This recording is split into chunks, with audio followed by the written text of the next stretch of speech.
Она себя не проявила, кажется.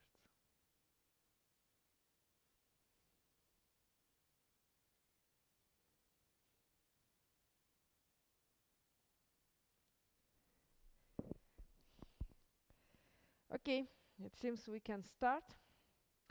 So today is our second lecture on the course on modern dynamical systems, but despite of the title of our talk, I'm not going to discuss any dynamical systems today. I recall you the plans that we announced on our previous lecture, that we discussed briefly what kind of questions can attract the dynamists. And so we chose a kind of a baby example that will be a geodesic flow on surfaces, and we will examine key dynamical properties of the geodesic flow. But in order to be sure that everybody understands what does it mean to have a geodesic flow, we need to recall maybe or to introduce some notions from the hyperbolic geometry, and to recall who are the geodesics on the surfaces and how do they look like.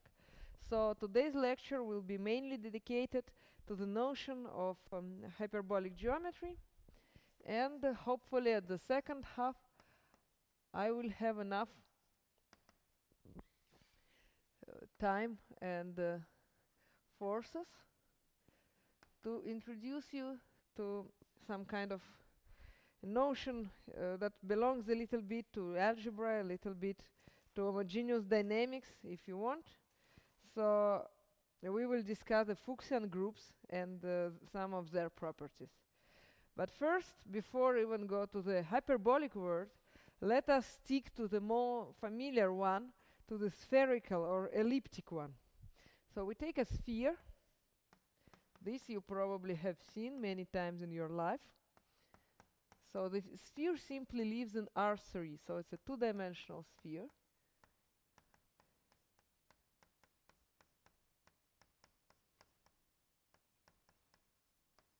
And we deal with elliptic geometry on the sphere. So we need to define a metric. And it is done just by taking the sum of the squares of our coordinates. And we have a scalar product, which is the most standard scalar product you can think about. So you just multiply your coordinates and take a sum of these products. So we know how do the geodesics look like on the sphere.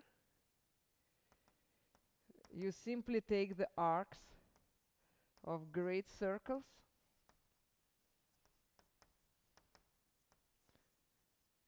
and we know how the isometries look like. And the group of orientation preserving isometries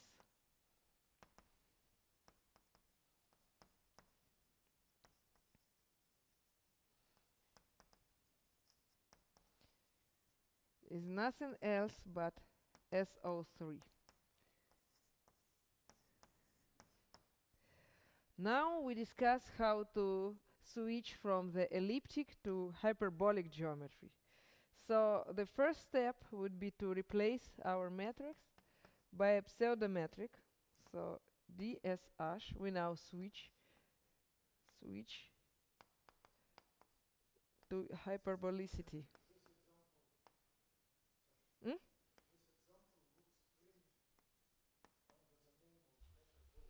Exactly, yes. So I have to mark maybe that it's elliptic case.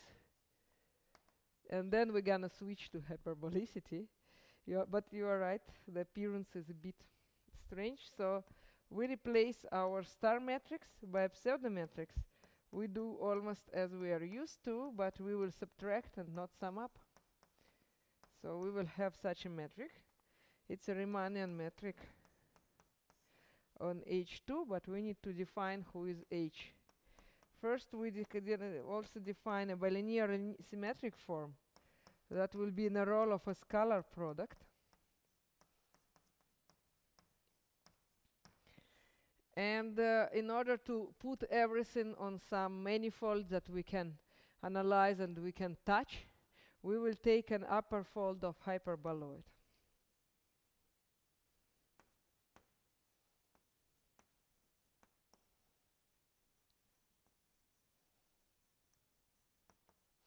And now the word hyperbolic means something, not as before.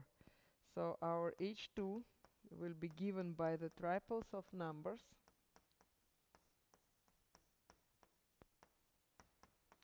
x1 square plus x2 square minus x3 square is equal to -1. x3 is positive. So outside of H2, our so-called scalar product, this bilinear form, will be greater than -1. Inside it will be smaller, and when we leave exactly at the border, we will have -1. So it was also important to remember how the tangent space may look like. So if I have a point that belongs to H2, I will define by the orthogonal complement the set of triples such that this bilinear form is vanishing. So it's simply a plane passing through 0.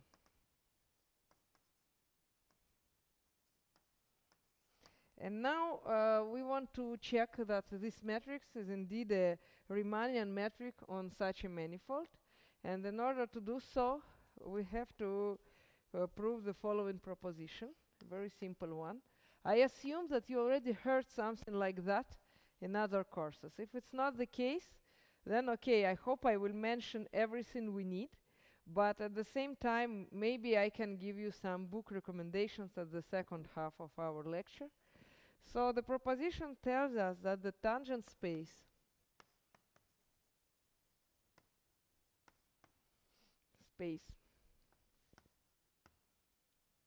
Tx H2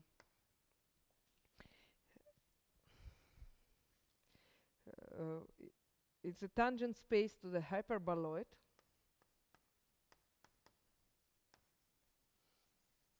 is formed exactly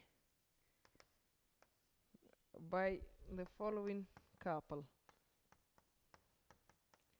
x plus complement to x. And if we consider this and restrict it to the complement to x, it is a positively, our bilinear form is positively defined. It exactly means that we can treat it as a scalar product.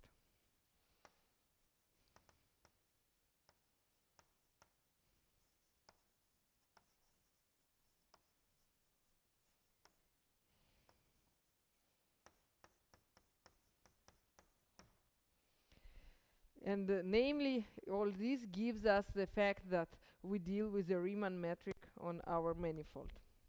So how can one check these things? It's not hard, because okay, the equation of our hyperboloid is rather elementary, so we can exclude x3 from this part, saying that since we live in a positive half, then we know that it's just a square root of the sum of 2 squares plus 1. So if we take a tangent vector at x, so v will be a tangent vector.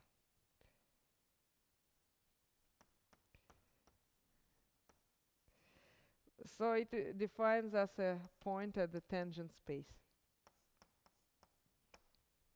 But if it is a point at the tangent space, then it is necessary the sum of it's not a sum, but a linear combination of two basic tangent vectors.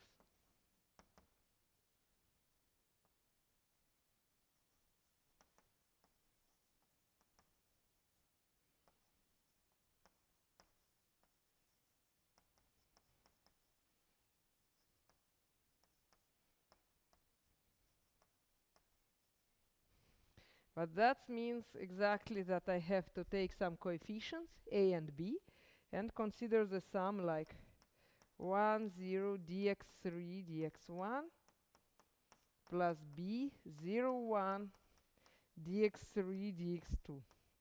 But I'm able to compute this partial derivative since I have such a formula. So we know how it looks like. And the final result will be as follows, that we have a, b, ax1 plus bx2 on a x3.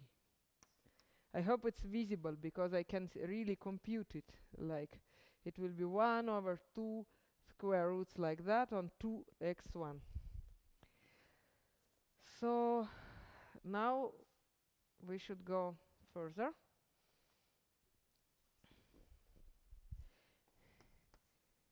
Vx to 1 is equal to 0. I think it's also visible here because we have to compute this form that I defined here. So we take v and we multiply it by x, so we see it how it looks like. And then we know that if it is the case, then v necessarily belongs to such a orthogonal complement. And thus we know that the tangent plane is a part of x plus its orthogonal complement. But if we know this, then we have a plane which is a part of another plane, so we start to suspect that it's always the same plane. It's not a part, it's just our guy itself. So this should be true, because they are of the same size, if you want. They both are planes. And so now, if you take some v that does not be... So now, if we take a v that belongs to the complement, but such that x plus v is not a part of our H2, then what does it mean that it's not a part? That it should be either inside or outside. But with such a definition, we can assume that it goes outside, so we will have things like this. X plus v to 1. So we calculate our scalar product and say that this is xx to 1 plus 2 xv to 1 plus v to 1. But we know that v was from the orthogonal complement to x, which means that this was 0. And so due to this fact, we can also replace the square of x in this to 1 sense by, in the following way, we can say that it's minus 1 plus vv to 1. So we know that necessarily vv to 1 is strictly positive.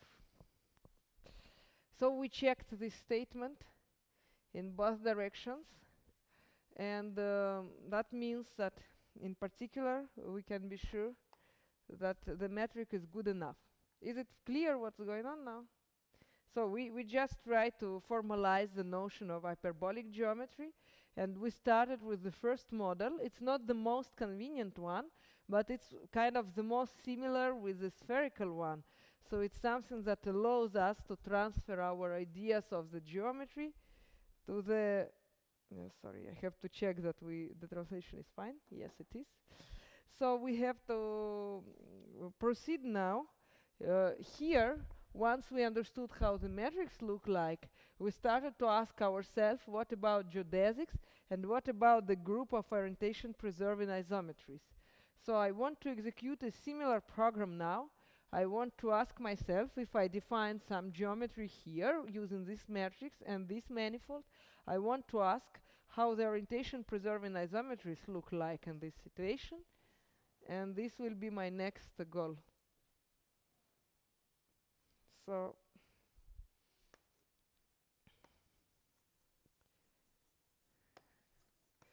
group of orientation-preserving isometries.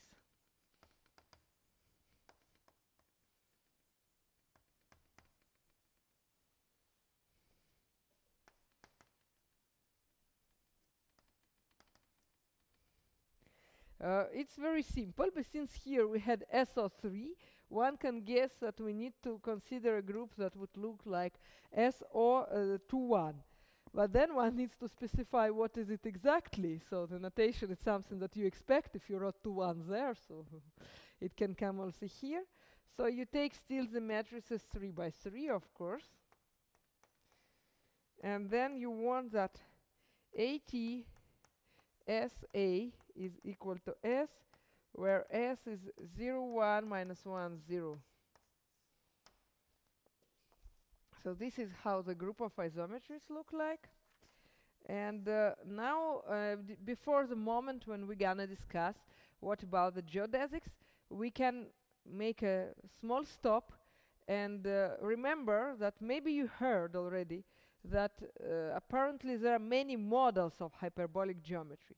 So this one is not the nicest one from the point of view of the description of geodesics. And instead of making an immediate description, we will introduce some other models that exist and then define the geodesics in the most nice one and the one that we like more than others. So what are the other alternative models of hyperbolic geometry?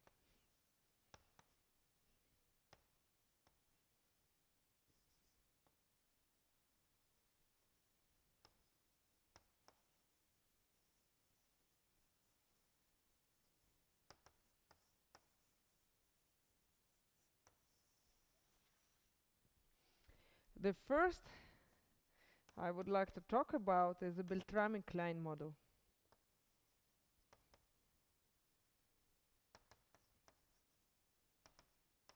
We'll never use it, but it's just for our information. So, as you probably notice, this group SO to 1, it acts transitively on the upper fold of the hyperboloid bilinear transformations. So I suggest you to consider the following picture. We take a cone. The cone has the vertex at 0, 0, 0. This is our cone. x1 square plus x2 square minus x3 square is 0. So now where is hyperboloid here? So there is a point which we call 0, 0, 1, and there is this part inside, and there is a plane which is parallel to the plane based on the basis vectors, and this plane is nothing else but x3 equal to 1, and this plane is tangent to our hyperboloid.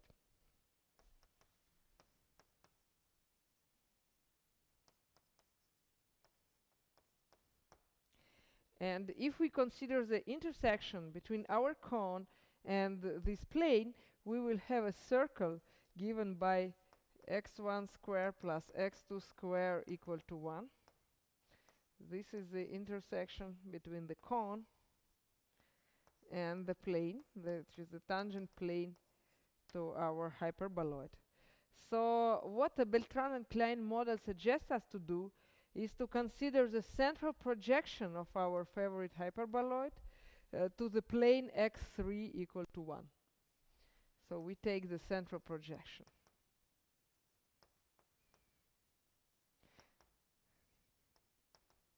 And as a center, we take the origin point, the 0, 0, 0.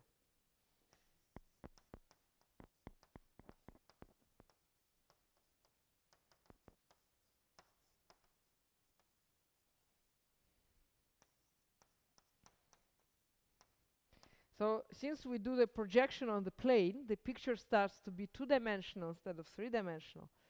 And we denote this projection by sigma, and we replace 3 coordinates by 2 coordinates. Eta 1, eta 2. And these etas are simply x1 over x3, x2 over x3. And so we have the following description. We have eta 1 square plus eta 2 square to be equal to 1 minus 1 over x3 squared.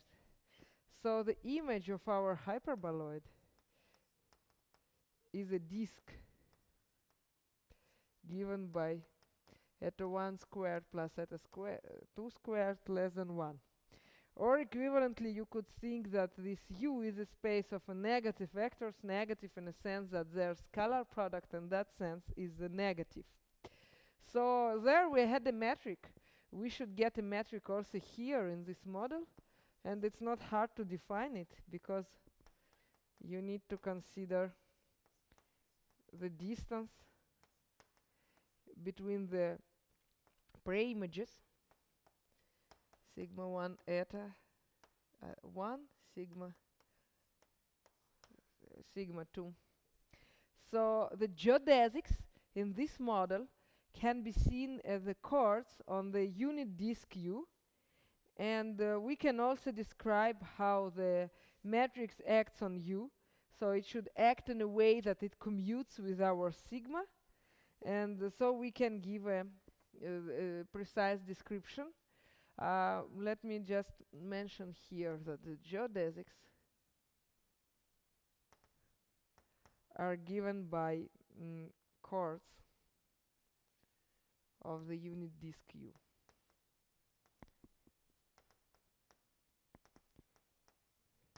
This model is quite nice, mainly because the geodesics have such a simple description, but it has an obvious disadvantage. And the disadvantage comes from the fact that the model is not angle true.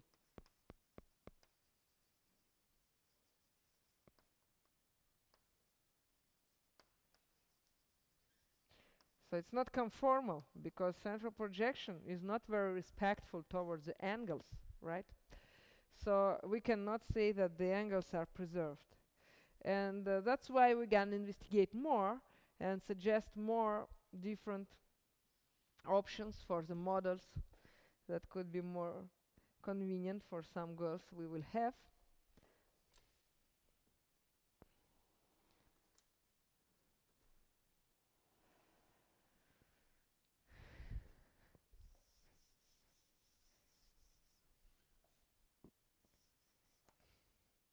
So the next model that we're gonna talk about very briefly is the hemispherical model.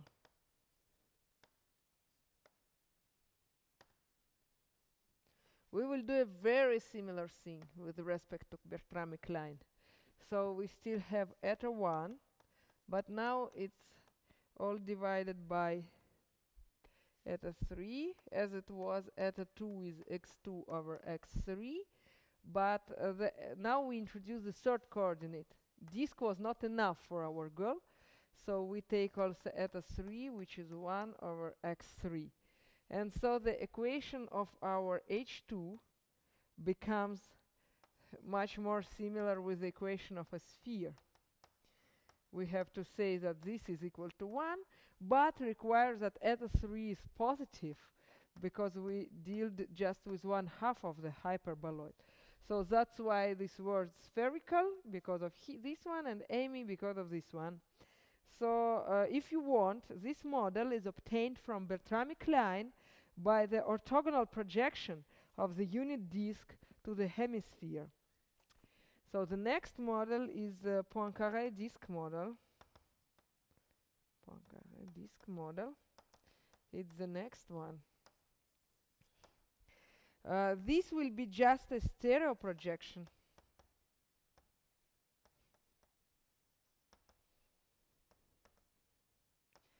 From 0, 0, minus 1 to eta 3 equal to 0.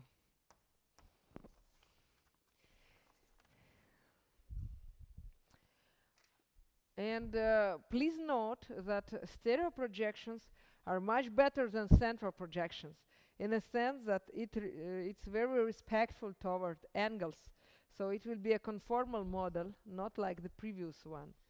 And now the very last one, and the most important for what will go on, what will go on in our course, is the Poincaré upper half plane model.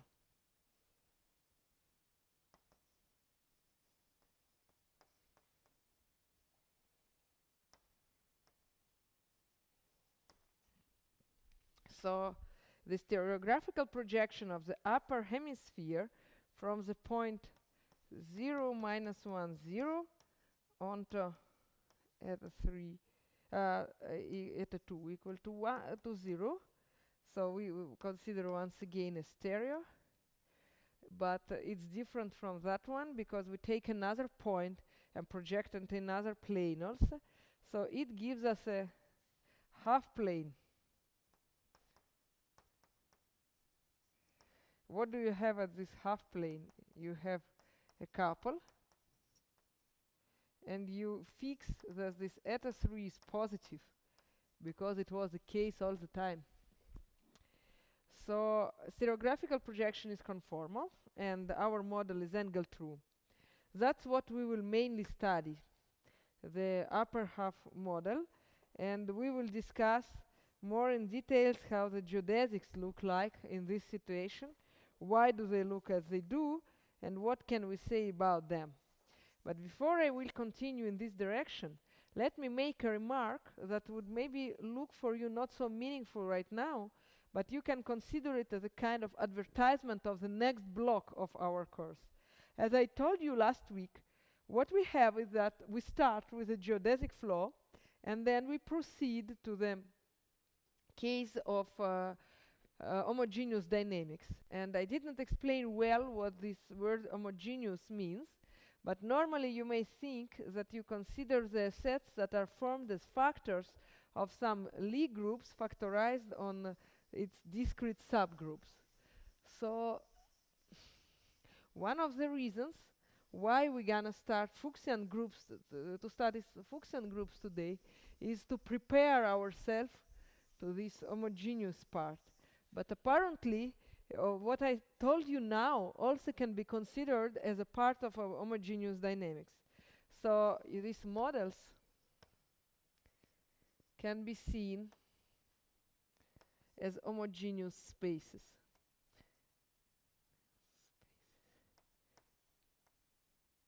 For example, so what does it mean to be homogeneous? Is that you take a space with transitive group action by the Lie group, and you need to consider the factor under this action. So we have to take some Lie group, and we have to take some discrete subgroup here. So what do we see for Bertramic line? Is that your G is SO to 1, and as a factor, if it's discrete or not, we have to think, maybe not, but just the factors that would allow us to define a transitive group action. We will see the following matrix. You take cosinus phi 0, 0, 1, 0, 0. In a similar way, you can define the homogeneous action in a case of Poincaré disk, because you take as a G the group SU11. I recall you that it's a group that preserves Hermitian form. The form as follows: Z1 minus Z2 W2, and so that's what you do. And for the upper half model, you can do a similar thing. You can say that your G is SL to R, and your K is SO2. So once you consider the factor, what it will be in one-to-one correspondence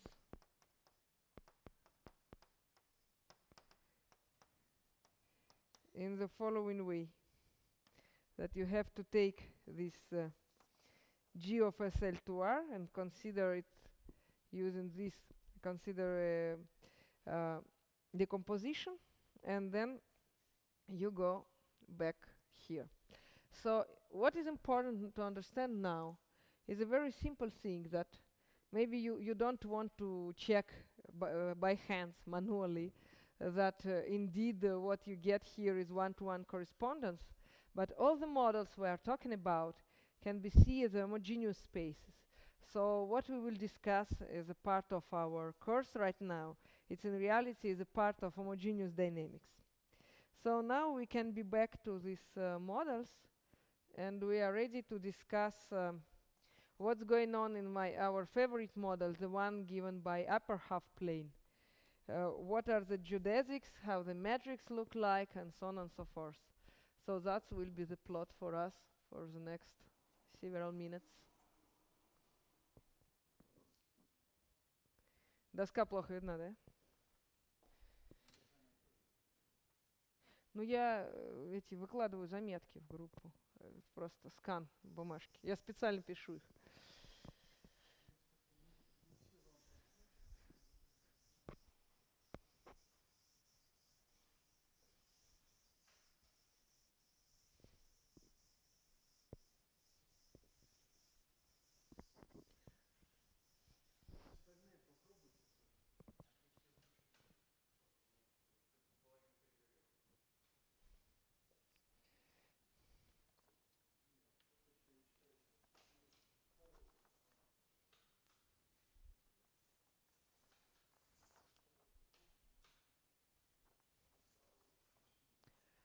Okay, so maybe you know already who are the geodesics in the upper half plane model. Maybe you heard that it's given by the straight lines.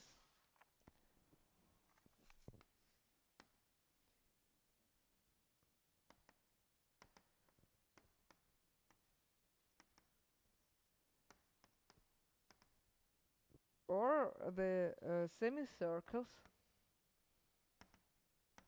but only those that are orthogonal to the real axis, the real line. So we know that any 2 points are connected by unique geodesics.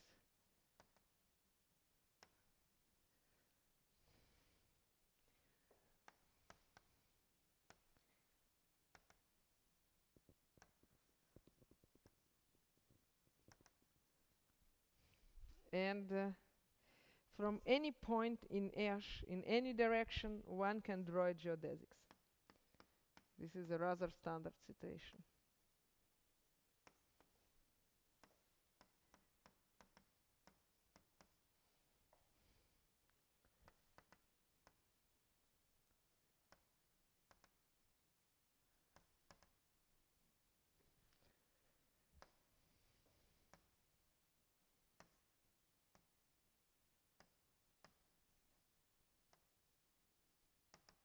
So also let me recall how the metrics look like.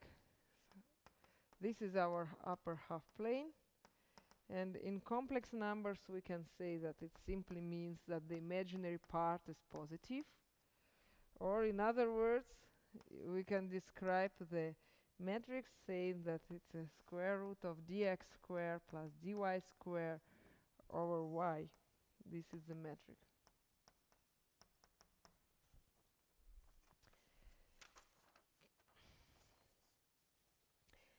Now we want to describe properly the tangent space, how it looks like.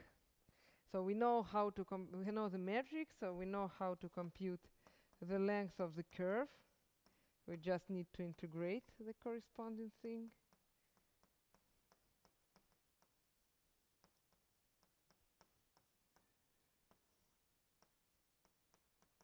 So the integral is like that, dt. And we know how to measure the hyperbolic distance between 2 points. We can say that it's an infimum of the curve that connects it. And we also know how the tangent space looks like. So we have to say that this is simply R2, or if you want, it's a set of complex numbers. And we are able to compute the inner product. We take the Euclidean product and we normalize it on Z square. So then, if we use this definition of the distance between 2 points, formally speaking, we need to check that it's indeed the distance. So what does it mean to check that something is a distance? We want to be sure that it's necessarily non-negative, that it goes to 0 if and only if we try to measure the distance between the point and itself. We want to be sure that it's preserved if we change the order. And we need to be sure that triangular equality is respected. Please allow me to skip the proof of these properties. I believe you can do it by yourself.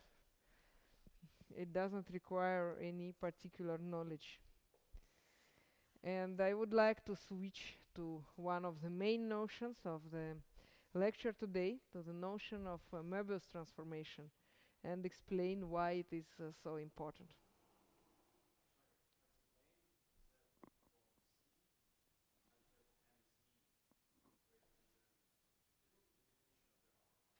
Yeah. I mean, you can the definition of the upper half. It's up to you. How do you prefer to define it, in complex numbers or in real numbers?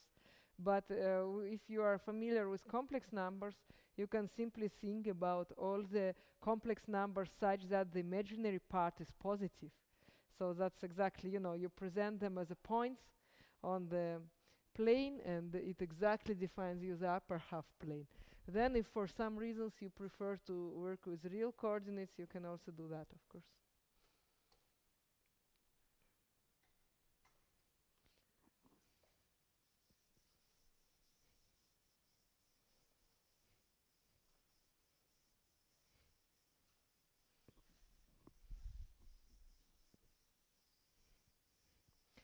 So you remember my plan. I wanted to discuss always metrics, geodesics, and isometries. So here we more or less understand how the metrics look like. We already figured out how the geodesics look like. And now we are ready to discuss how many isometries can be described. So that's my goal for the next several minutes. I will consider SL2R matrices. So they are real 2x2 matrices whose determinant is equal to 1. And given such a matrix, A, B, C, D, I will define the corresponding Möbius transformation. Maybe you studied it as a part of the complex analysis course, exactly because you dealt with this upper half plane a lot. It is very simple what you do. You take the coefficients of your matrix and define the map, which is a fractional map. And that's what is called Möbius transformation. So we need to figure out what it does with our upper half plane. And my first statement is that actually any Möbius transformation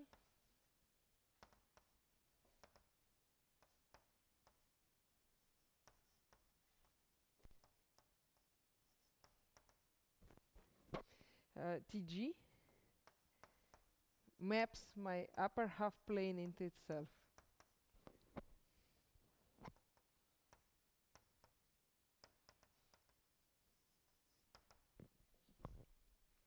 So the proof is just a direct check. You need to describe it more accurately and to check that indeed your imaginary part will not become negative after such a transformation. And the next thing that is also required to be noticed is that if you take G and H that live in SL2R and you consider the composition TG, TH, it will give you exactly T indexed by their composition, TGH. So some group properties of SL2R are preserved when we use it not directly but to define a map on the upper half plane. Moreover, each TG is a bijection. And you can notice that if you take G and minus G, they obviously define the same transformation.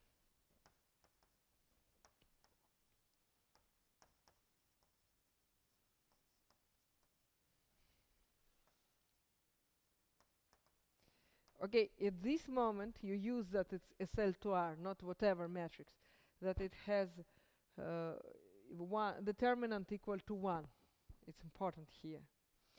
So G and minus G define the same transformation. So you can consider more meaningful not SL to R, but PSL to R, the result of factorization of SL to R under the action of plus minus 1.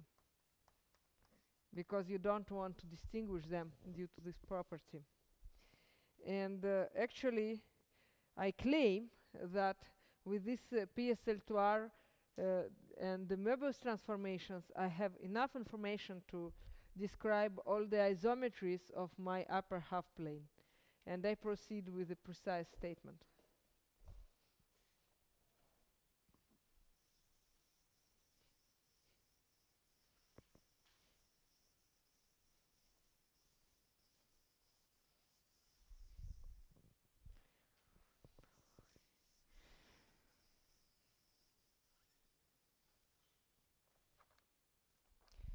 So, theorem. First, maybe definition. The definition is just that a transformation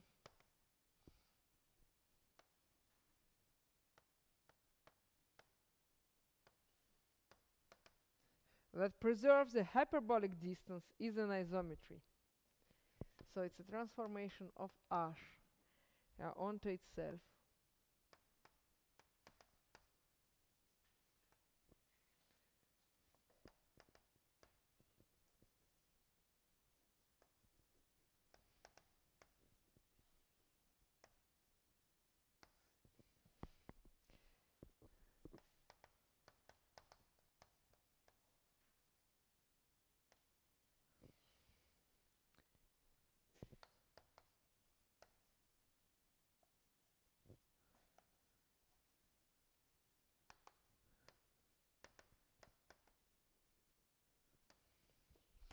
So in our case, what do we have is that PSL to R,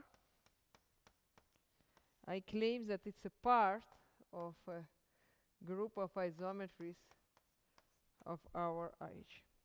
So that's what we're gonna check first, that people who live here, they indeed preserve the hyperbolic distance as we defined it. And then once we know that, we will be able to check formally that the geodesics indeed are given only by the lines that are I mentioned before. And later I will prove that actually any isometry is described by some member of PSL to R with some addition. So first, let us take a PSL to R map. And we take gamma. It's a curve. It's a differentiable curve. And now I apply my map defined by T. So W is a T of Z. So it's A Z plus B, C Z plus D. And W of T, in different words, is T of Z of T, since we remember that Z is a curve itself also. So now we have to compute, in order to compare the distances, we need to compute the derivatives. So what is it? We first try to compute the derivative here. CZ plus D minus C, AZ plus B, CZ plus D squared. But you see, guys with Z, they kill each other. AC, CA, they kill each other. So we only have AD minus BC on CZ plus D squared. But this you know what is equal to, because we agreed that we only work with people whose determinant is 1. So you can be sure that there is 1 here. CZ plus D squared. And now V is what? It's if you denote it like normalized Y, then you can say that dW dZ is simply a V on Y. because what you have here, right? So you said that your z is x plus iy. So if you normalize y like that, you can be sure that your derivative here is a product of this person on dz on dt. dz on dt is given by y, so that's what you have here. And then it means that now if you try to compute the h of t of gamma, what is it? It's dw dt dt v of t. So it's an integral dw dz dz dt dt v of t. And so you can remember what we said here and check that it's exactly h of gamma, right?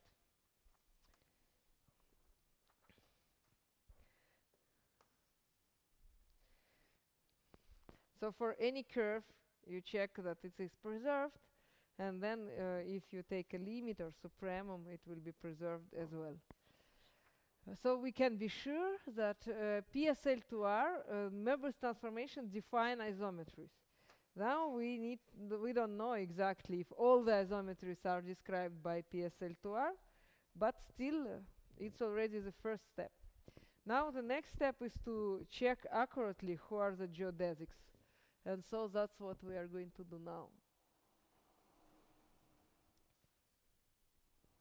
We will prove this statement.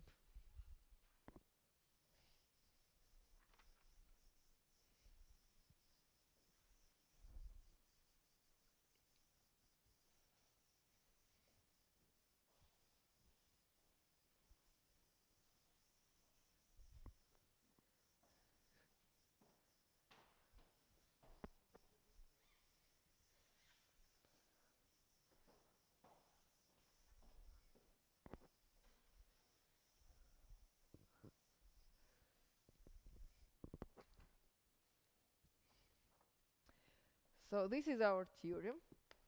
I wrote it before without proof. And now we need to check it. And the proof will be not very exciting technically, but it will contain the idea that people always use when they do this elementary type of complex analysis. Namely, it's very hard to prove things about some abstract points. But having such maps that we do have with Möbius transformation, what can we do is to do a much simpler thing. We can take 2 points that we don't know how to deal with, send them to some 2 points that we like, prove the things that we want about these 2 very nice, very beautiful points, and then go back to our original one. So how do we prove this theorem? First, let us check it in a very simple situation when we have 2 points sitting on the imaginary axis. We have a right to do so, right? It will not mean necessarily that we know what to do for 2 abstract points, but we can start from this situation. It's case 1. So you take these, you accurately compute the h of gamma. As we wrote there, it can be done by the integral dx dt square plus dy dt square, the square root y of t dt, and then we say that it's greater or equal than this integral dy dt dt y of t. So it's greater or equal than this one dy dt dt y of t, because here you had modulus, so if you replace it by the function itself, things will not get worse. And this already you can say that it's nothing else but dy on y, and this we know how to integrate. You definitely studied it as a part of your calculus class. So you know that it's an integral of the log function. So you have nothing else. Okay, sorry, it's not 0, 1, but b and a already here. so you know that it's a log of their fraction. But this is nothing else but the hyperbolic length of the segment of the imaginary axis connecting these 2 points. So we won in this very particular situation. But now, what can we do? We can apply what we learned about these PSL to R transformations. We can do arbitrary points, and we can send them to these 2 points, to these 2 fixed points. Because what we want to prove is that this is a geodesics. But in order to do so, what do you need? You need to compute the length. You took whatever curve, and you check that the length of this curve exceeds, or at least it's not smaller than, the hyperbolic length of the interval of this imaginary axis that connects these 2 points. So if you know that it's the shortest length if you want, so then now know that it's a geodesics. So for 2 arbitrary points, you need to send them to the points that you like using this PSL to R transformation.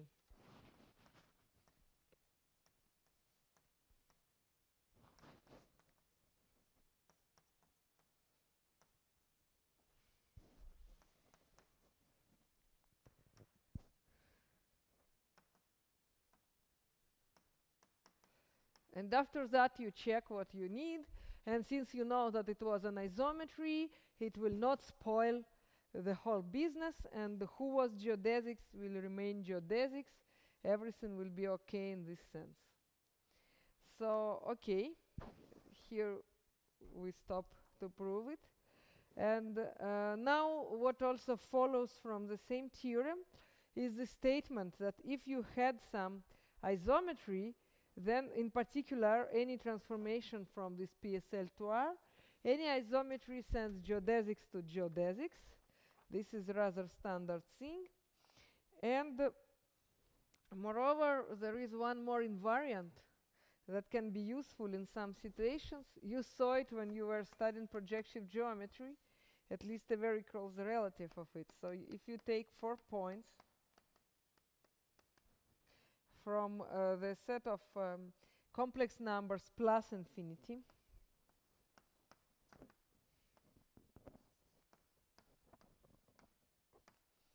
you can define the double ratio.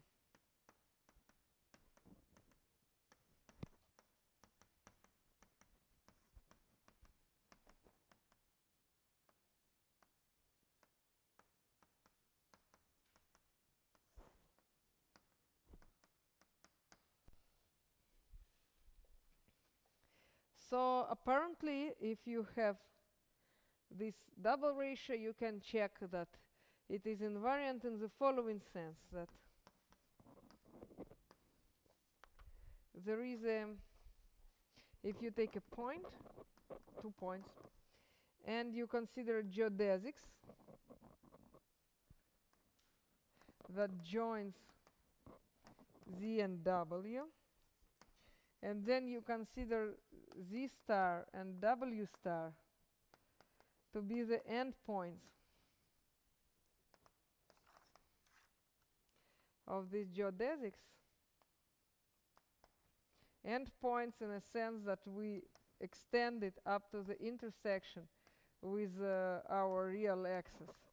So if we do this, then we know how to compute the distance between 2 our points. It's simply a logarithm of the double ratio for these 4 points. We will apply it not in a very direct way, so it's a double ratio, and we will not apply it really very directly, but we will use it to compute the distances between 2 points and also to compute the hyperbolic trigonometric function. You know that there exists a hyperbolic sinus and cosinus and so on. So it also exists in this particular situation, and we can apply it. I will write just the formulas. It will be a part of a homework to check some of them. I'm not going to do it right now. to avoid that you are bored, but I will use one of them, so I'm gonna need it.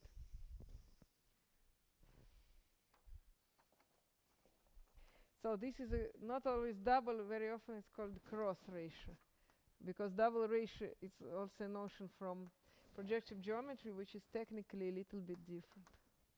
So this is a cross ratio. Cross ratio is invariant under Möbius transformation.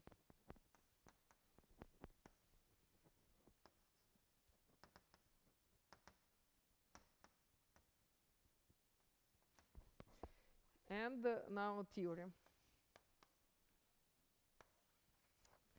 Theorem states that if we are given 2 points in our upper half plane, then we can compute a lot of things. We can measure the distance.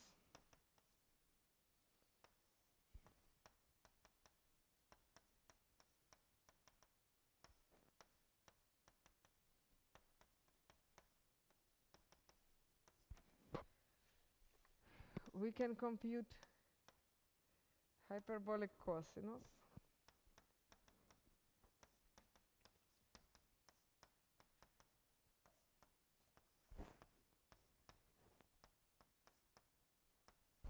We can do the same with hyperbolic sinus.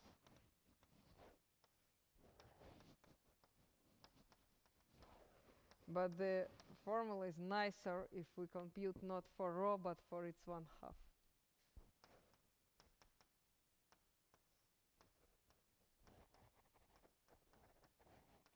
Etc., etc. We can do also similar things for hyperbolic tangents and hyperbolic cotangents and so on. So anyway, this is what one needs to know how to do to make these computations. And now we are ready to proceed to the next step. Namely, we can prove that all the orientation preserving isometries are given by this PSL2R.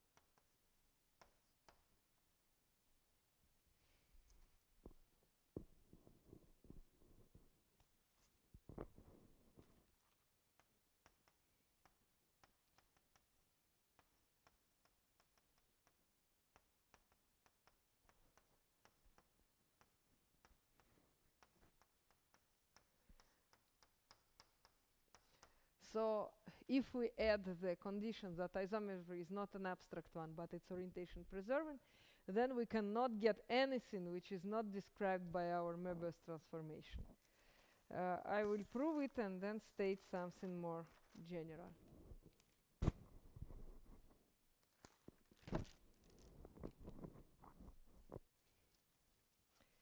So let us prove it. We take orientation preserving isometry.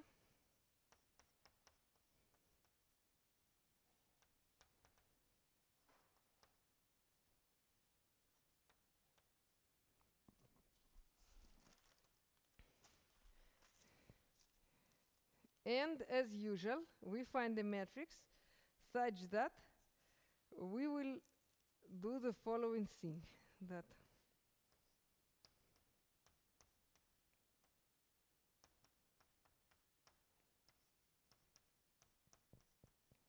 the points I and ki for some k greater than 1 are preserved. Why such an A is something in SL2R? Why it exists? No, because for any two geodesics in the hyperbolic plane and any 2 points of those geodesics, there exists a Möbius transformation that takes point into point, geodesics into geodesics. So we can choose the geodesics that which is our favorite one, which is orthogonal to the real axis, and we can apply it in this way. So we know that this guy then fixes 2 points on the imaginary axis. So if it fixes 2 points on such a line, then it should fix the whole geodesics. So that means that the whole imaginary axis is fixed by the composition of A and T.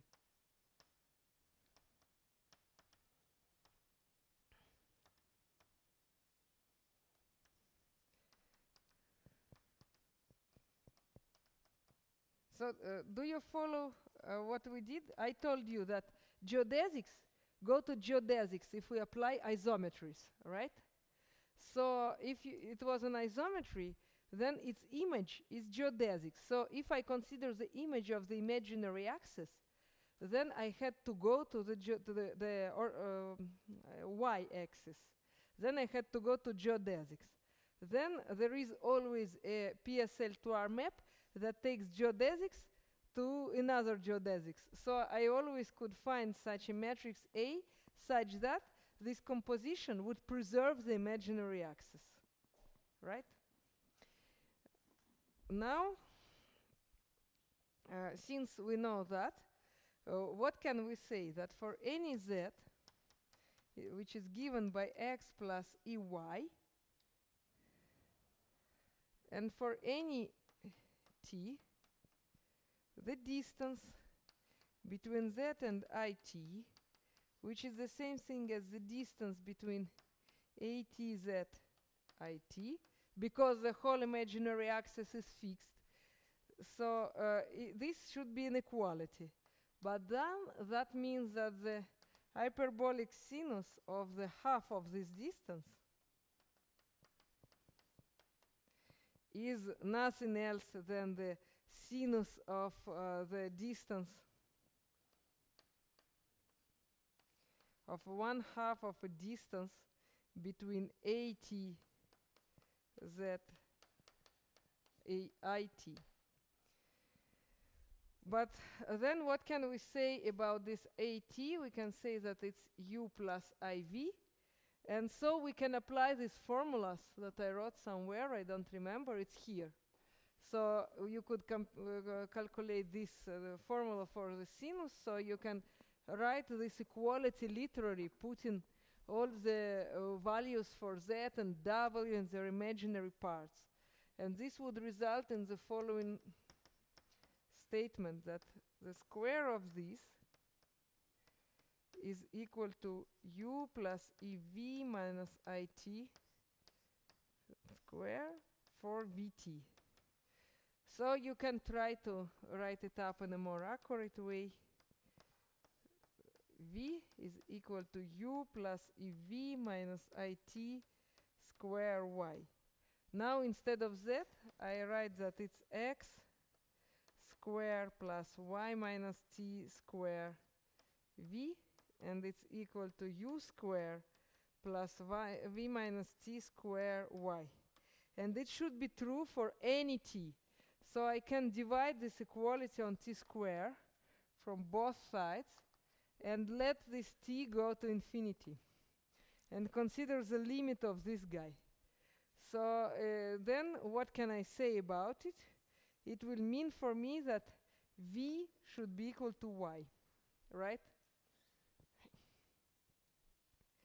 So just for you what's going on, today's lecture is dedicated to the introduction to hyperbolic geometry. We will switch back to dynamics very soon, but I need to be sure that you know enough about the geodesics before I define the geodesic flow. So now we are doing some very simple exercise trying to figure out how the isometries of the upper half plane model look like.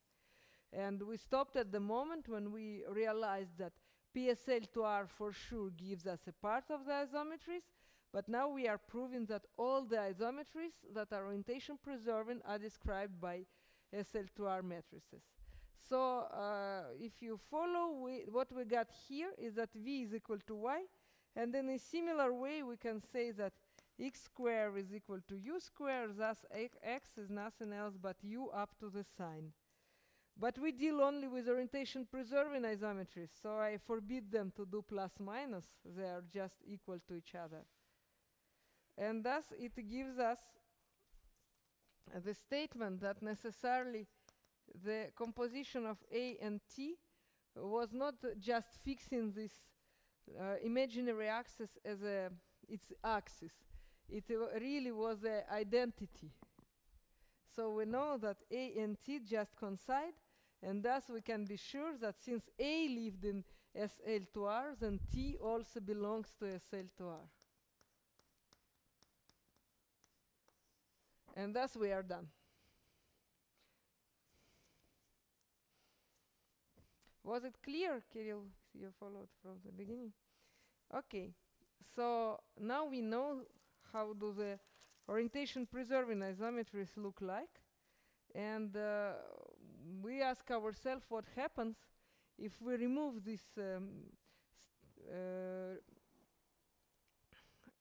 this condition that we only want to consider orientation preserving isometries. And apparently we get a little bit more than just PSL2R.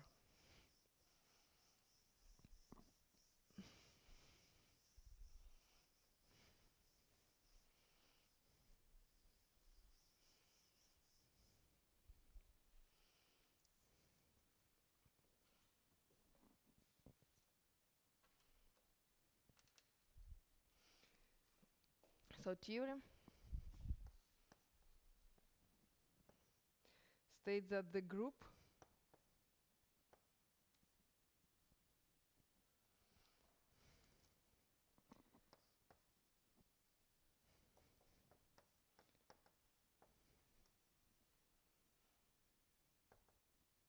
of isometries is generated by Möbius transformations from PSL to R.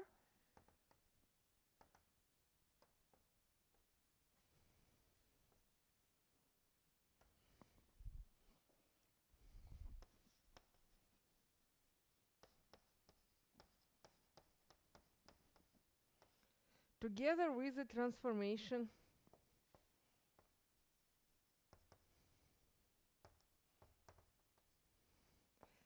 Z minus conjugated Z. And the group PSL to R is a subgroup of the group of isometries of index 2.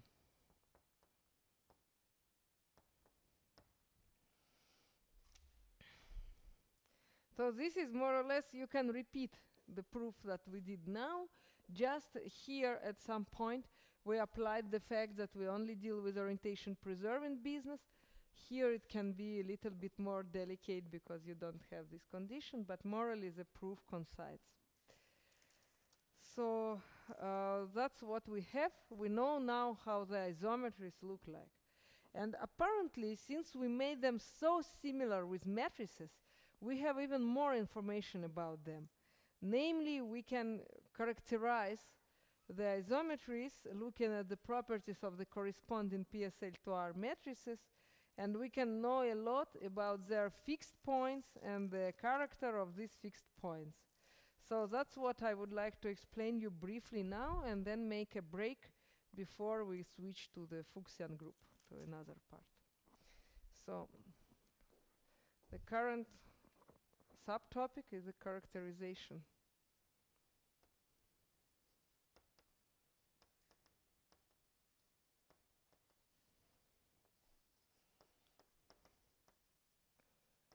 of isometries. So one option to think about it is the following. Probably you know what Jordan normal form is.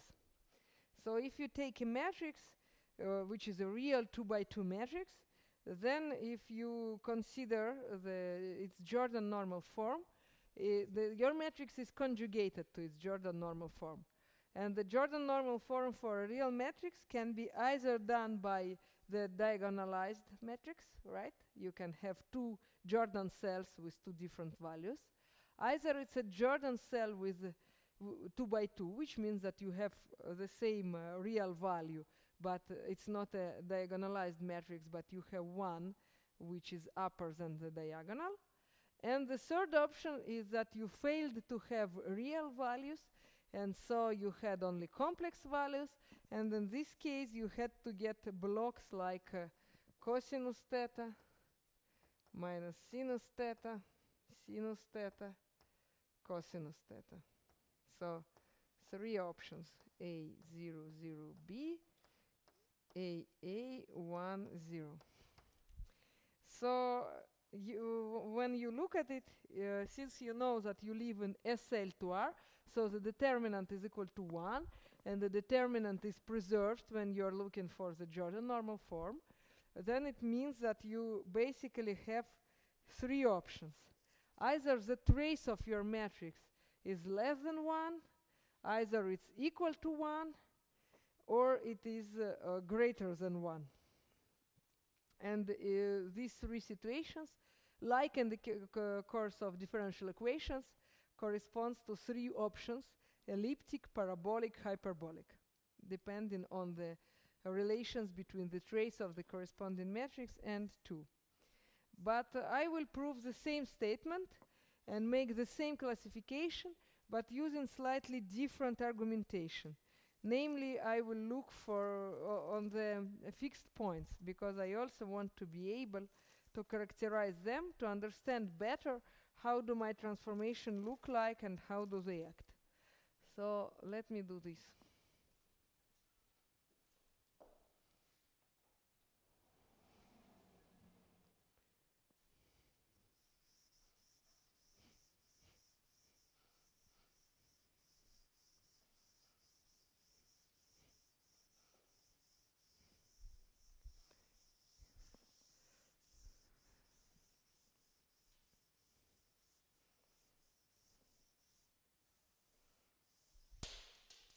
Неудачно.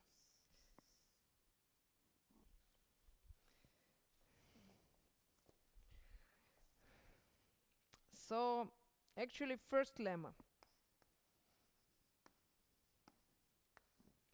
any Möbius transformation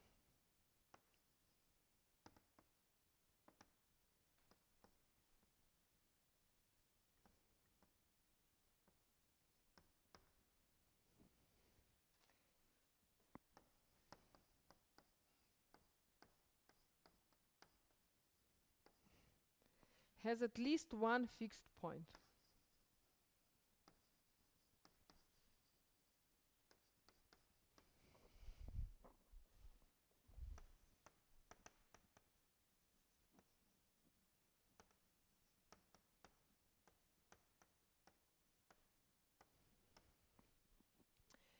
So what does it mean? Why it's true? What does it mean to have a fixed point? It means that you can solve this equation, right? Now there are some options. So you can multiply on your denominator. It will give you. So there are options. Either this equation is not quadratic, then it means that your C is necessarily equal to 0. So you have AZ plus B equal to DZ. But don't forget that we had a matrix A, B, C, D, and we know that AD minus BC is equal to 1. So since C is 0, we know that AD is equal to 1. So we cannot have a situation when A and D are all zeros. This we do not consider when it doesn't have a solution. So that means that A minus D Z is equal to minus B. So either A is equal to D, and another option is that if it's not equal, then you can solve this equation easily. So this is, if A is equal to D, then the infinity is a solution, because I told you that I will consider C plus infinity. If A is not equal to D, then you could divide, and so Z is minus B on A minus D, so you got one fixed point. And if C is not equal to 0, then you have a normal quadratic equation. And so you are allowed to solve it. And you will have two solutions that may coincide sometimes. if the discriminator is 0, so it's a standard school math. And since we are in a world of complex numbers, we are not afraid that the denominator is equal to is negative. We will solve it in any case. So we always have some fixed points, and sometimes we have 2, sometimes we have only 1. Now we claim that looking at this, so I hope that I convinced you that we do have fixed points. Now how many we can have? You see that it's quite obvious that if it's not an identity, we may not have 3. I mean, there is no way to find 3 fixed points unless all z's are fixed, unless we have a trivial situation, right? So 3 is not possible. Then all the classification is about 1 or 2. Now we say that the theorem states that if Möbius transformation has 1 fixed point, then its trace should be equal to 2 by modulus, the absolute value. So if the Möbius transformation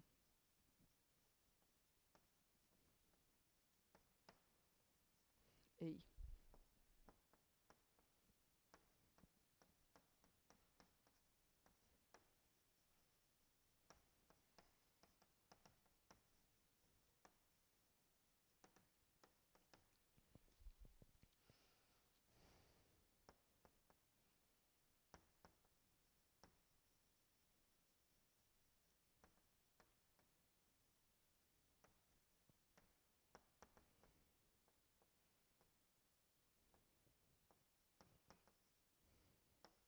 okay, when we say 1, we exclude, let us consider when it has 1 in C without infinity. So we don't consider this very last case. So when it has 1, it's first is the option when we have this situation, when C is 0, but A is not equal to D, but then,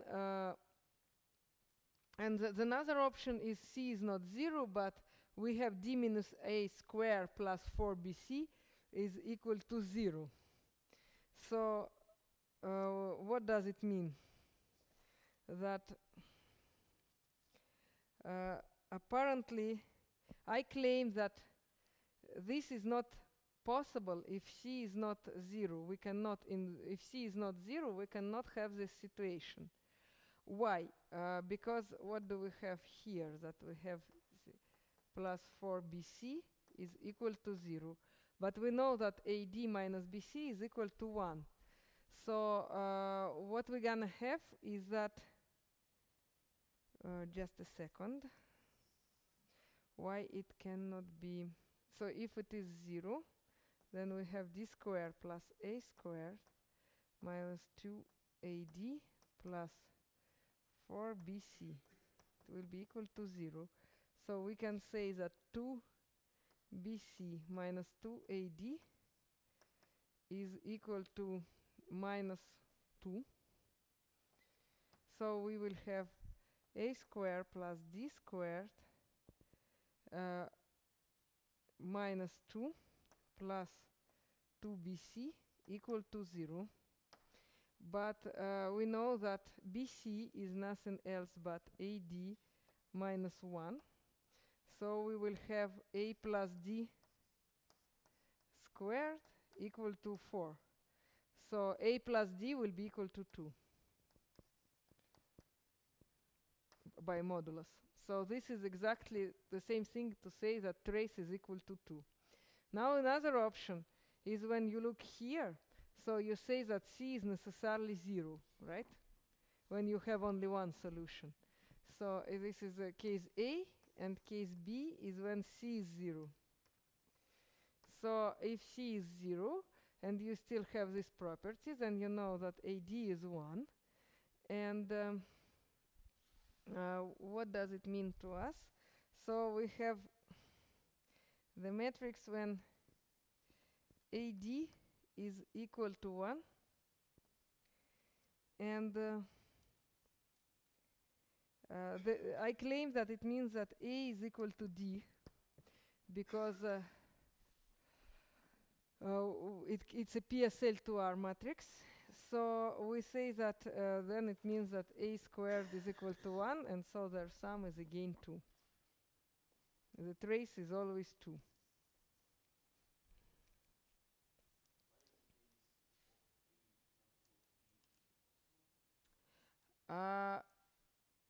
Because let me think for a moment. I claim that if there is only one fixed point, then the solution should be real. So to be real means that it should belong. Actually, you can do the following: that you can say that if it's not equal to 1, you can, like if it's not infinity, you can apply another PSL2R transformation and assume that it's infinity, and then say that A is equal to D and proceed. So now the last statement of the first half is to understand what happens if you so just a second.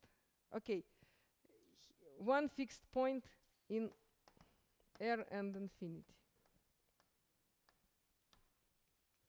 I was not very accurate. So because if it's it doesn't belong to R and infinity, then you could have also a trace smaller than 1. Sorry.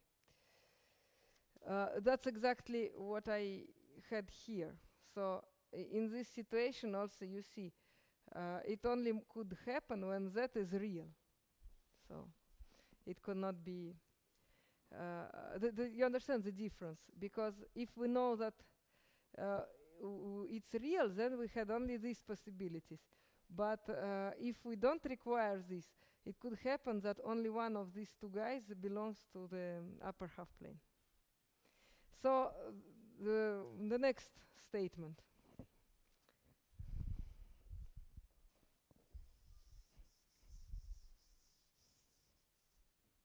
Theorem. Next situation is when we have two fixed points.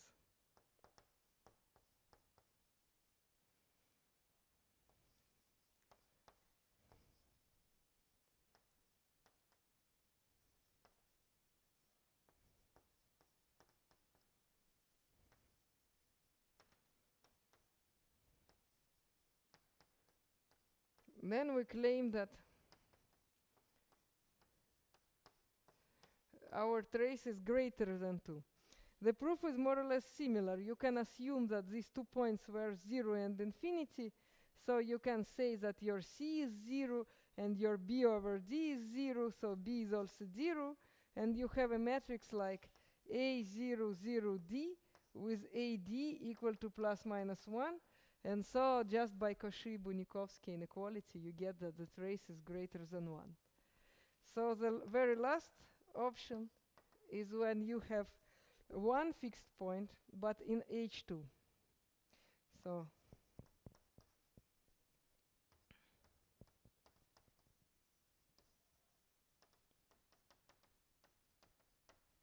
then the trace is smaller than 2. It follows from the fact that you can put I as this fixed point and solve the corresponding equation, and you will have exactly the solution with this cosinus, as it was written somewhere when I probably erased. You see, so here you have to put 0, 0 and infinity, or I, and try to figure out what's going on with your A, B, C, and D. So we know what's going on with these fixed points, and thus we can say how it looks like. If you have a hyperbolic case, you have 2 points. Hyperbolic means that you have 2 fixed points. And one of them, like in differential equations, will be attracting,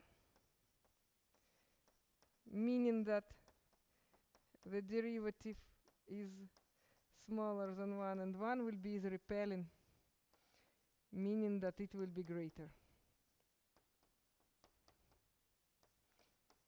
And there will be an excess of your Möbius transformation, which is a geodesic that passes through these 2 fixed points. Then there is another thing which is parabolic case. And the parabolic transformation is something conjugated to a simple translation. And elliptic transformation. And the model example of this elliptic is given by zi plus 1 over z plus I. So it takes you to the unit disk. And I think that we can make a break here because probably at least you are tired from it. And it's probably time to. Let's make a short break. And then in the second half I will tell you something about Fuchsian groups, like 10 minutes to recover.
go earlier.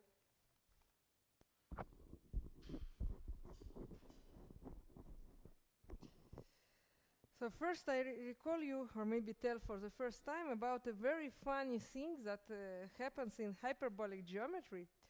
I don't know if you know that using the angles of the hyperbolic triangle we can compute its surface.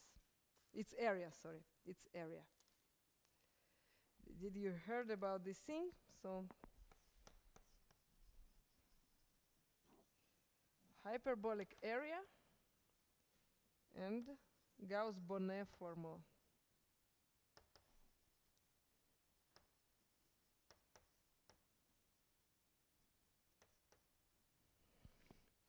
So T is a Möbius transformation.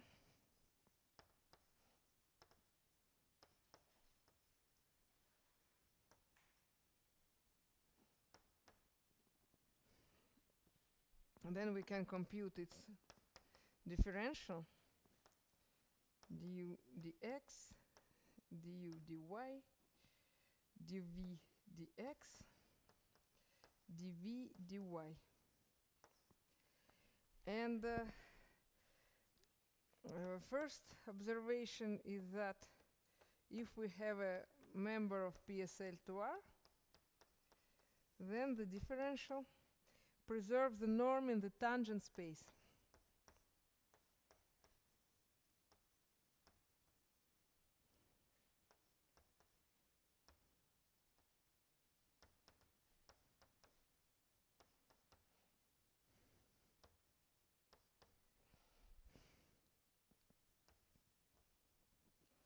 At each point.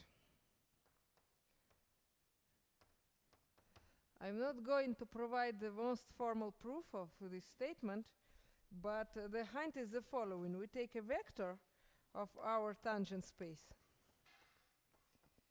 and we compute what dt as a linear operator does to this vector, and we find out that what it does can be described like this. And so if we compute this thing, it's the image of T of Z on image of Z. So it's 1 on Cz plus D squared. And then you can compute the norm of this dt. Since you know this thing, then you can compute accurately that the norm is preserved. And as a corollary, we get that any transformation from PSL to R, corollary, any Möbius transformation is conformal.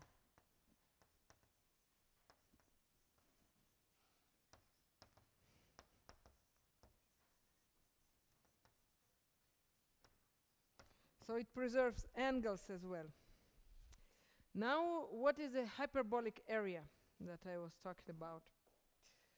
So the area is the following integral, that you take your set and you integrate over this set dx dy on y square. This is a hyperbolic area.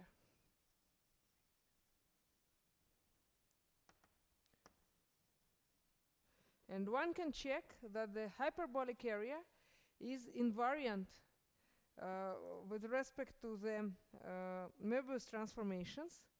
And so the theorem by Gauss and Bonnet, I'm not going to prove it, it's a part of a very standard course of differential geometry, is the following thing, that if you take a hyperbolic triangle,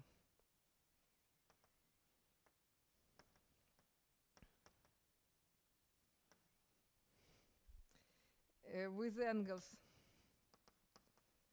alpha, beta, and gamma, it's enough for you to know the angles, to know its area. So the area is a so-called angle defect. So it's pi minus sum of alpha plus beta plus gamma. It's not, it has nothing in common with dynamical systems. It's more geometrical fact, but it's important to understand it. And I think it's very nice, the idea that in this hyperbolic world is not like in Euclidean when all the triangles have the same sum of angles. Here it's something that identifies, if you want, its size.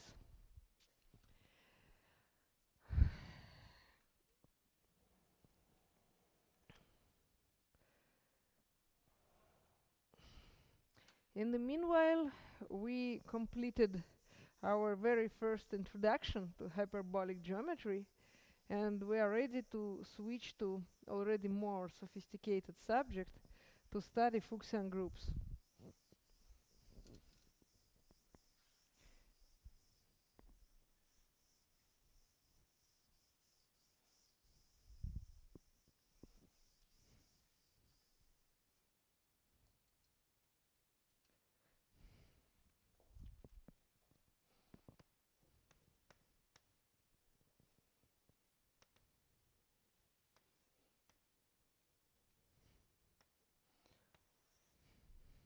And their fundamental regions.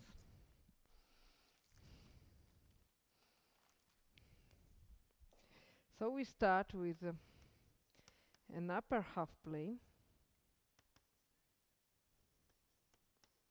as we like, and we consider a unit tangent bundle.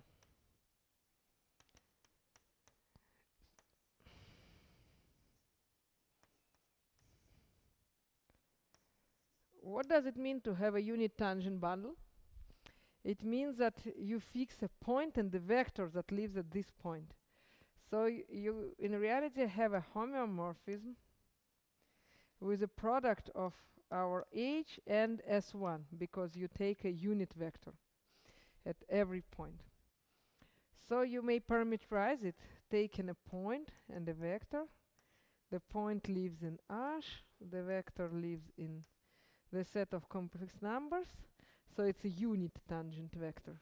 I want its length to be equal to 1. And we may think that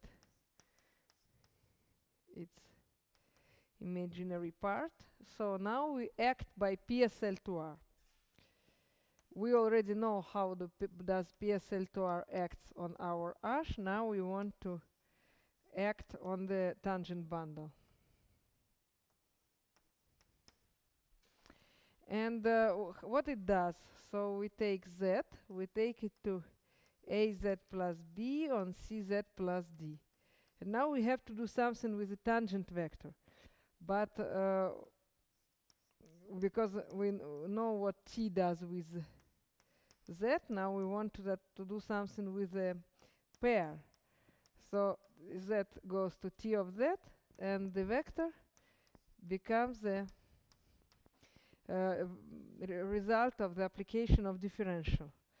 So dt of zeta, I know 1 over C plus CZ plus D squared zeta, as we did before. You know, you understand what's going on. We take a tangent bundle. What is a tangent bundle? At every point we define a tangent vector. So we had a map that we could use on the space itself. Now we wanted to act on the tangent space. So we act on the point and we act at the tangent vector. And we want these two actions to agree. So that's why we do it like that. That's why we take a differential. Okay? So we have this act. And apparently we can say quite a funny thing. We see homeomorphism between PSL2R and the unit tangent bundle. So, theorem. There is a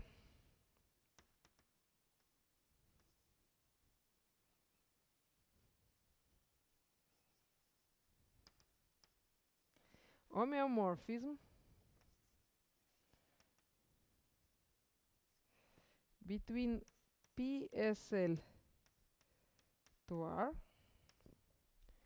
and the unit tangent bundle SH of the upper half plane.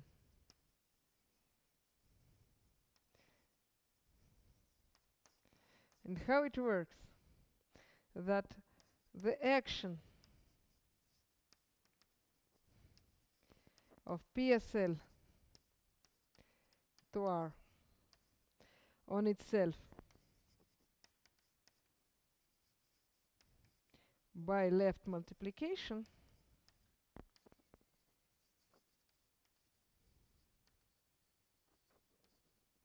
this action is in one-to-one correspondence with the action of the same PSL to R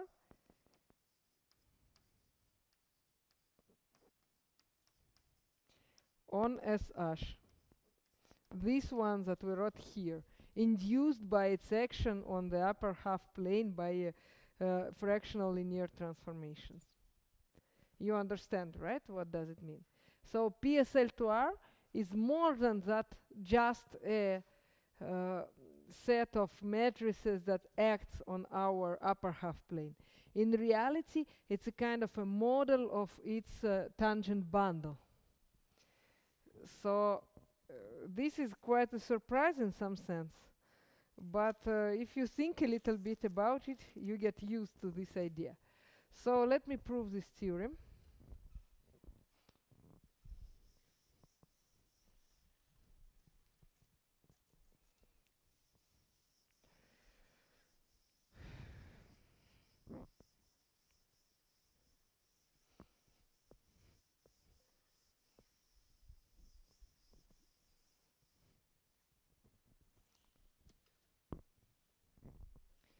Proof. We take the points EG. E is exactly the imaginary one, so it's not IJ as an abstract couple, but really literally I as a point on the imaginary axis, and J is a tangent vector at point I. And then we take Z and zeta, which is an arbitrary element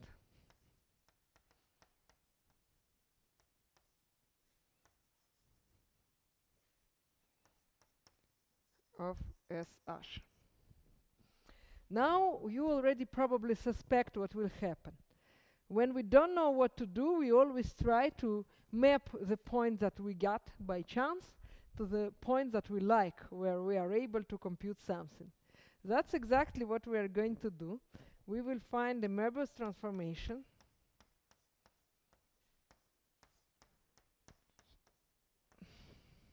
such that what will happen? We want to send Z to I, and we want that the geodesics passing through Z and the tangent to zeta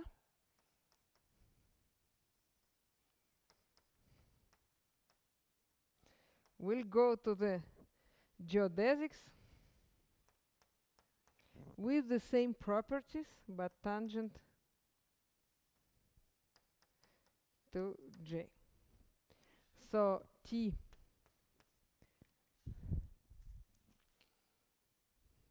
of I is zeta, and sorry, it was T minus 1. And now I will go in the opposite direction. T of I is zeta, and T of IG is zeta, Z and zeta. We can find such a PSL transformation. And since dt G is zeta, then we have this. So this map is a homeomorphism, the one that takes Z and zeta and takes it to T. This is a homeomorphism. And now we have to construct it in the opposite direction. So given, you understand what happened, right? So first we had 2 points. We had a point, and we associated with this point a particular member of the set of Möbius transformations such that this point would be sent to this particular one. This was the map in one direction. Now the map on the opposite direction. You gave me already a PSL2R. So now I need to understand what to do with it. I say that I apply it to some abstract couple of points. And I get Z prime and zeta prime. But this guy is nothing else but STIJ. So I know in reality that apparently I could associate this point with STIJ. So if I had an S, I could... You understand, we have a kind of group operation for them. So I can iterate, and I would replace my map that I constructed here. I would replace by the product of the matrices, right? So it respects all the structures that we have in PSL2R. So we have a homomorphism as I announced. Okay? Is it understandable that PSL2R is very, very good model for the unit tangent bundle? Now we have even more in reality. There is one more proposition that tells us that if you take the metric dl and the volume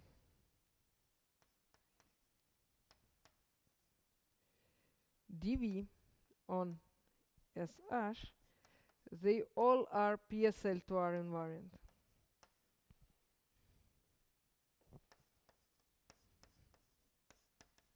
What does it mean? Which metric do I mean?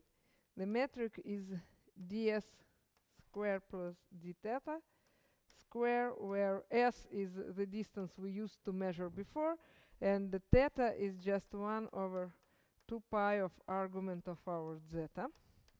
And dv is d mu, the area that we computed using Gauss-Bonnet formula, which is written there, d theta. So this is a hyperbolic area, and this is volume.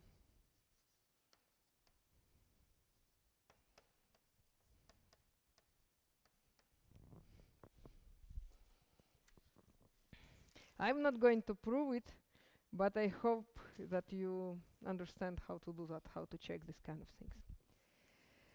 So now we are almost here to give the definition of a Fuchsian group, and it will be done in the following way.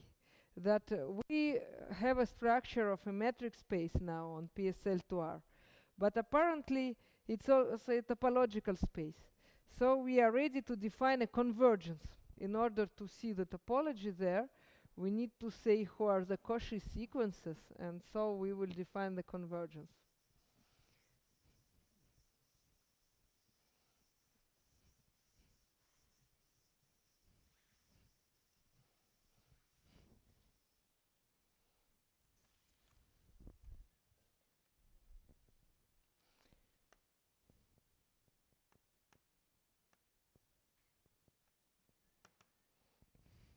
So we say that Gn converges to G in PSL2R if there exists An in SL2R representing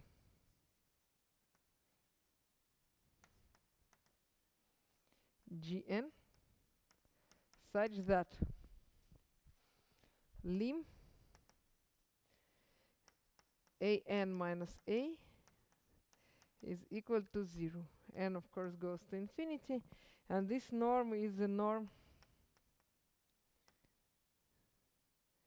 on SL to R induced by the one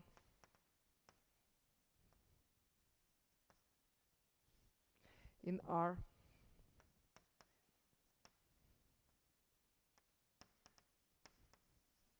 So this is just a definition of the convergence, because we want to see now PSL2R as a topological space.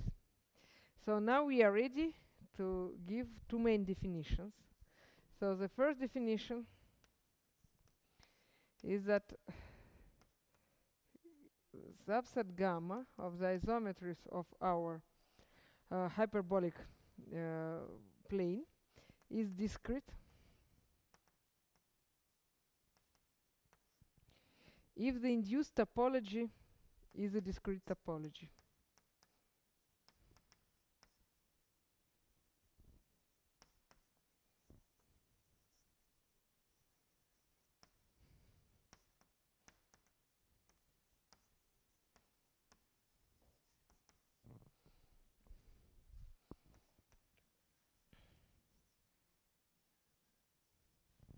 So what does it mean? It means that if we have a set that converges to identity and they are guys from gamma, then starting from some moment, it's just the identity. Like for for integers and real numbers. If you have a set of integers that converge to 0, starting from some moment, your set is just given by zeros, right? Because they are integers, so there is a positive distance among them. So here is the same. And a very simple definition, who is a Fuchsian group.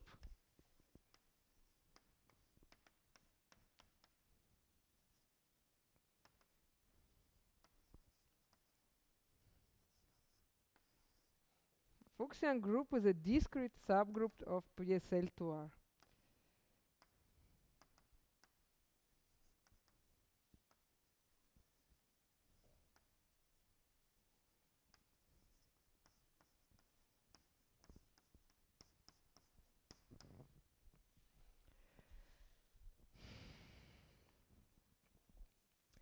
Before I prove some real properties of this group and even show some examples, I want to mention the connection with homogeneous dynamics, because as I told you, homogeneous spaces are those that appear as a factor of some Lie group on a subgroup that is chosen in a smart way.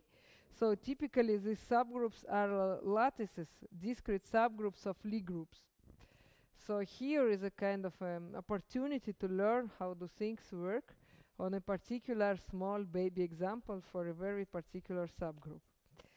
So what is our purpose for now is to construct some examples and to understand how can they look like, to give an alternative definition in slightly different terms for these things.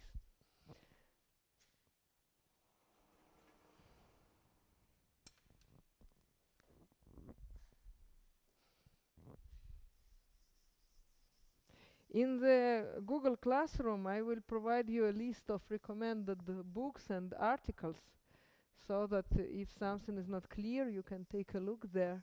And if you struggle to find any of these books, contact me. I will try to help.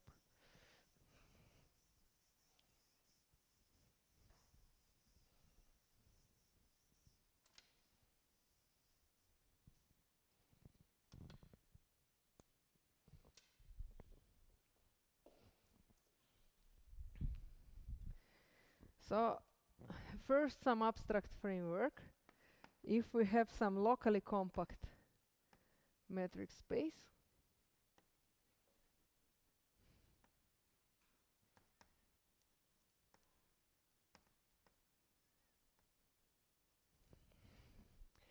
and the group of isometries of this space,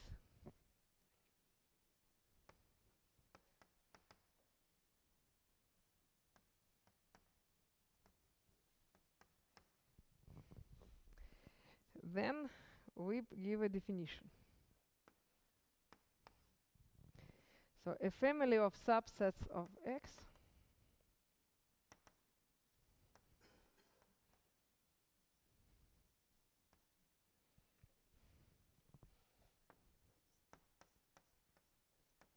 M alpha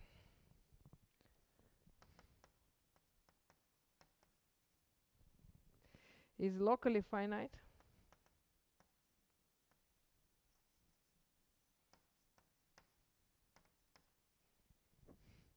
if for any compact subset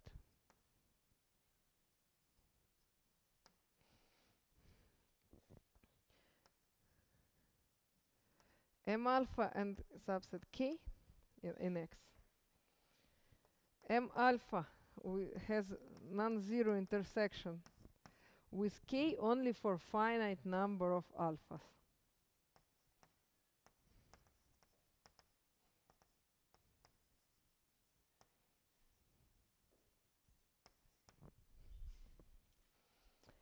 I hope you understand what does it mean, right? So you take a family of subsets.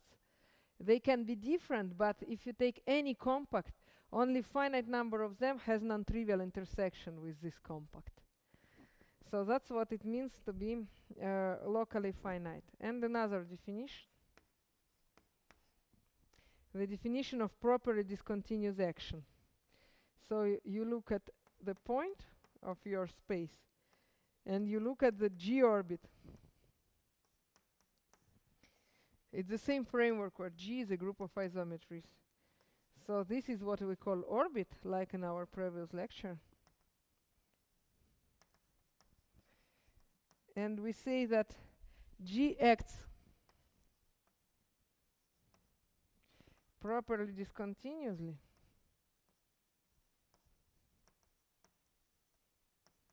on X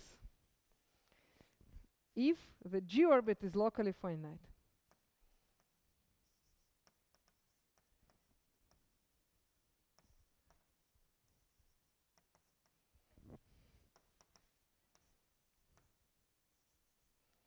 So our goal for the next several minutes will be to understand if it's true that to be Fuchsian groups is equivalent to have proper discontinuous action. This is what we want to figure out.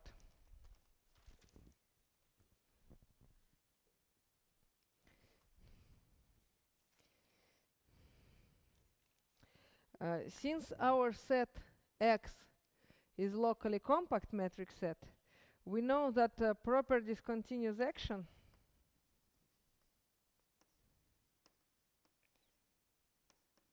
is equivalent to the fact that each orbit has no accumulation point.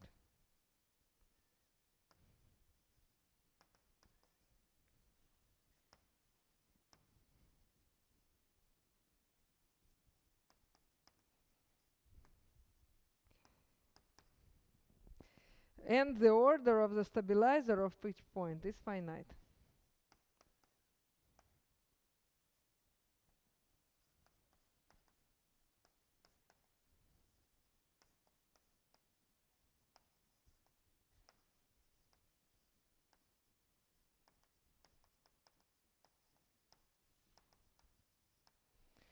So this is more or less equivalent to the fact that each orbit is discrete. So now, before we prove or check at least the equivalence of this proper discontinuity of the action with the property to be Fuchsian, I suggest you to look for a particular example. Maybe this object simply does not exist. Maybe it cannot be discrete. And we spent all this time being already so tired or nothing. So I claim that it's not the case, and I claim that I have a simple example. Let's check if it's true.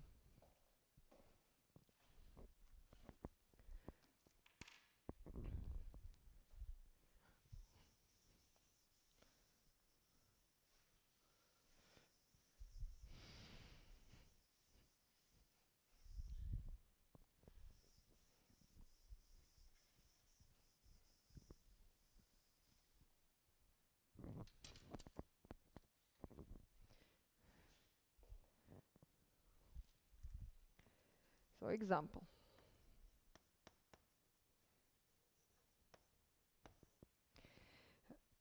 My example is very classical one.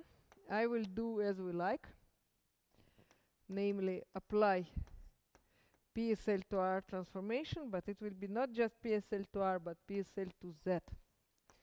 So I will require that all my A, B, C, D are integers, and still that AD minus BC is 1.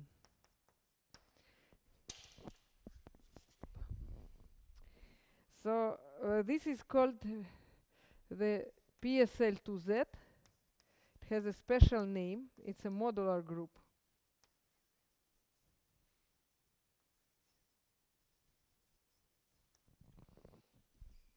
And it's... Yes, you are right. I always forget that there are so many algebraic geometries around. So it's the modular group. And it's easy to see that it's a discrete subgroup.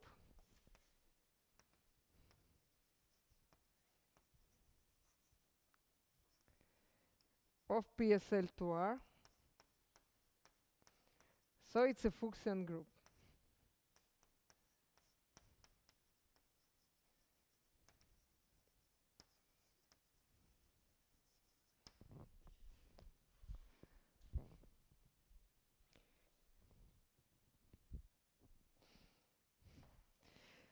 So now, since we know that they indeed exist, that it's not an empty set, it makes sense to prove something about them. So we are going to prove that to be Fuchsian is equivalent to the fact that you act in a proper discontinuous way on the upper half plane. So this proof will be splitted into a couple of lemmas. And the first one is the following.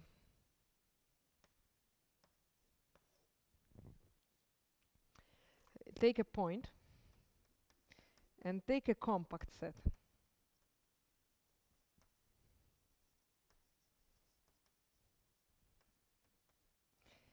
Then the following set is compact. We consider the set of PSL to R transformations such that our particular point was taken to this particular compact.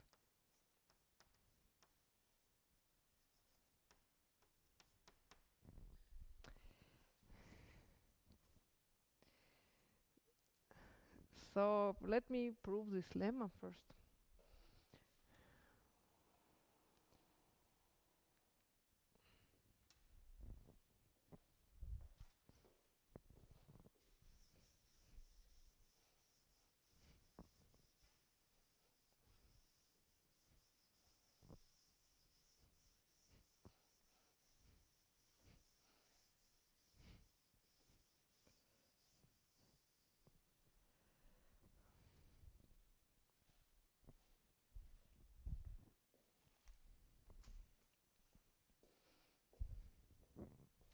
First, when we say compact, what do we mean?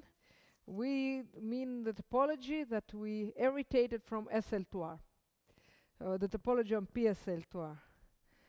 So we can construct a map that acts as follows. It takes SL to R matrix and constructs a PSL to R map.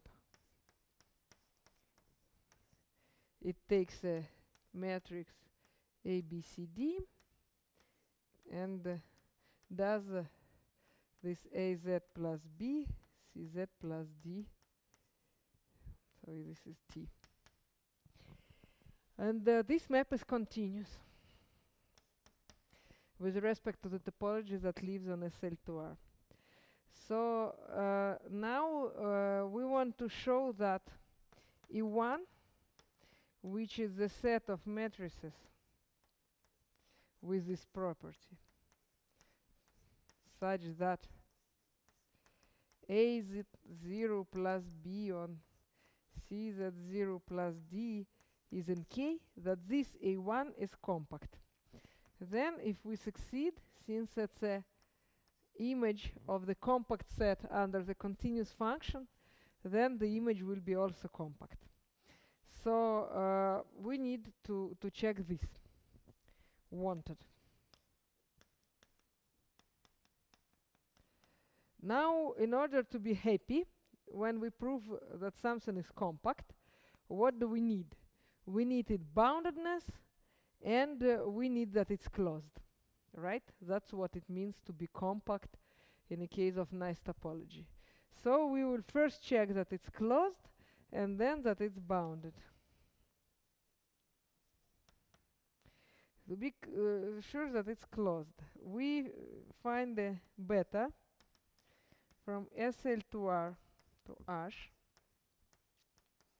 such that beta of the A is psi of A of Z null. What does it mean? So psi, it takes a matrix and constructs T of Z with it. So now we need to find, we take a matrix and we construct the application of T to the point Z0. Very simple. So I claim that also beta is a continuous map, right? Because psi is a continuous map. So if we know that, then we can see that E1, which is a beta minus 1 of k, and k is compact and beta is continuous, and thus k is compact, then it's closed. I hope you remember from a general topology course that the preimage of a closed set is also closed. The image of open is open, the preimage of closed is closed. So we know that E1 is necessarily closed.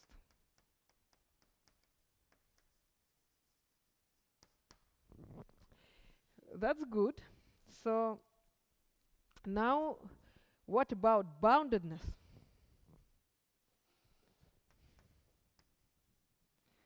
That's what we miss for a moment. So K is a compact, thus K is also bounded.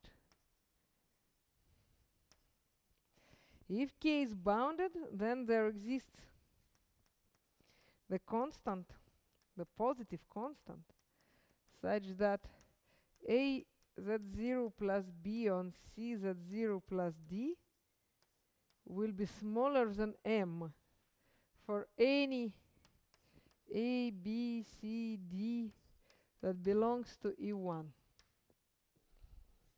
Because we said that E1 are those that this image lives in K. K is bounded, so K is smaller on is bounded by some M1, so the modulus of this thing should be smaller than some constant, right? Now we have to think that since K is compact, then to be compact in the upper half plane also means that you should not touch its boundary, the real axis, right? Or it will not, the set that touches the real axis cannot be compact, because then we can construct the set of points such that the limit point will not be inside of K. So we know that it does not touch it, so we know that then there exists another constant, M2, which is also positive, such that the imaginary part of this A Z0 plus B C Z0 plus D is greater or equal than M2. And looking at these two conditions, we may conclude that actually the modulus of C Z0 plus D is smaller or equal than imaginary part of this thing. And A Z0 plus B is smaller or equal than M1 on the same square root.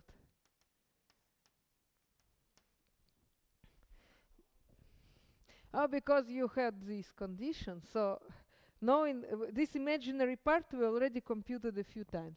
So we knew that we have to deal with 1 over C Z0 plus D squared. We did it a few times today, so we know this. And then due to this condition, we know also this. So we know that all our A, B, C, D, they all are bounded.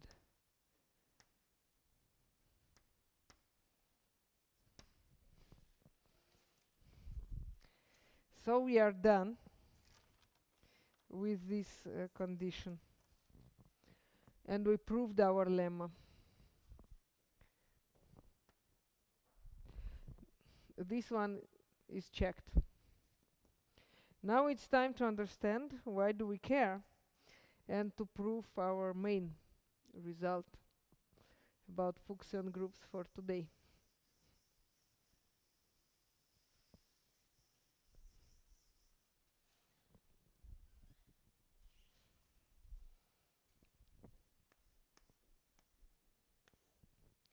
Theorem. If we take a subgroup of PSL2R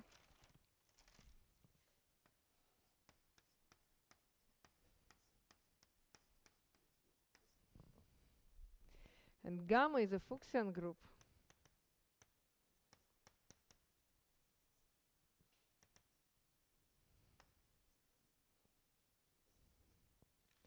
if and only if gamma acts properly discontinuously on H.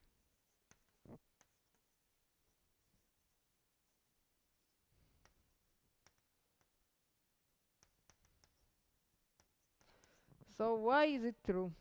We are going to prove it. In order to do so, we need to prove in both directions. So first direction is that if we know that it's a Fuchsian group, we want to check that our action will be proper discontinuous. So we take a point, we take a compact subset. You know what does it mean to have a proper discontinuous action. So we need to consider the set of elements of gamma such that we finish in this compact set K. But what is it? In other words, we take all the guys from PSL2 R with the same property that they finish in K, and we intersect it with gamma. But gamma is a Fuchsian group. Fuchsian in particular means that it's discrete. So we have an intersection of a compact set. Here it's a compact set. We just proved it in lemma, right? And discrete set. But if you take a compact set intersection with discrete set, you cannot get an infinite set, right? So necessarily it's a finite set. So we know that this thing is finite, so we proved that the action is properly discontinuous.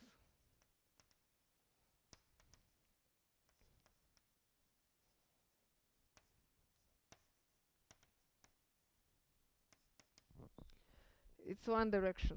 Now let's go in the opposite direction.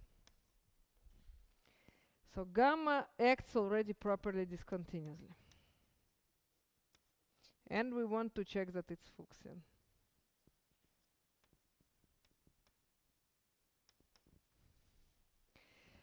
Assume that it's not. If it's not, then it's not discrete, because it's already a subgroup of PSL2R. What else it can violate to be excluded from a happy set of Fuchsian groups? So it is not discrete. What does it mean to be not discrete? It means that there is a subset Tk such that this subset converges to identity, but they are non-trivial.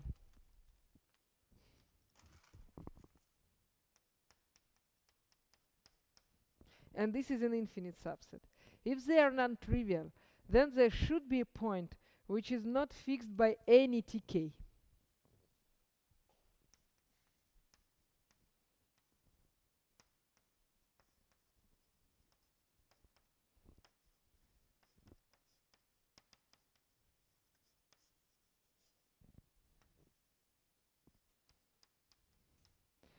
So what do we have?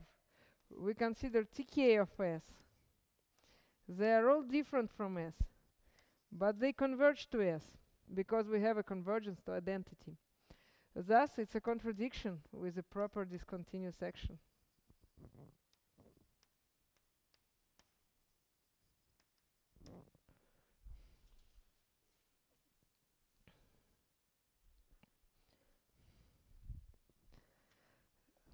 Do you agree that it works like that?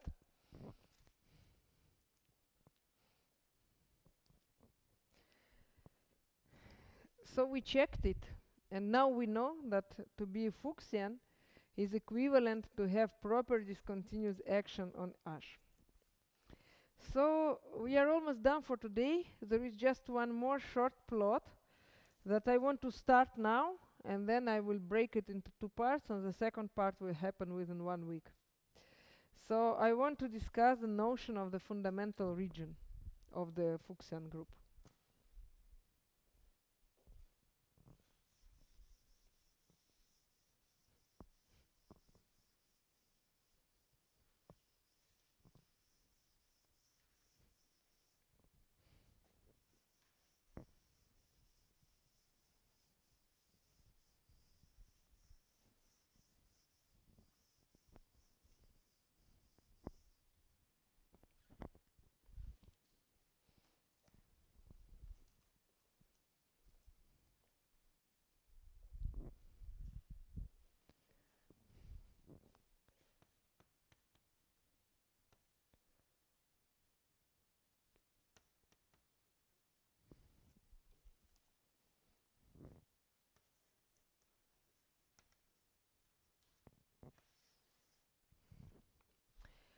So a closed region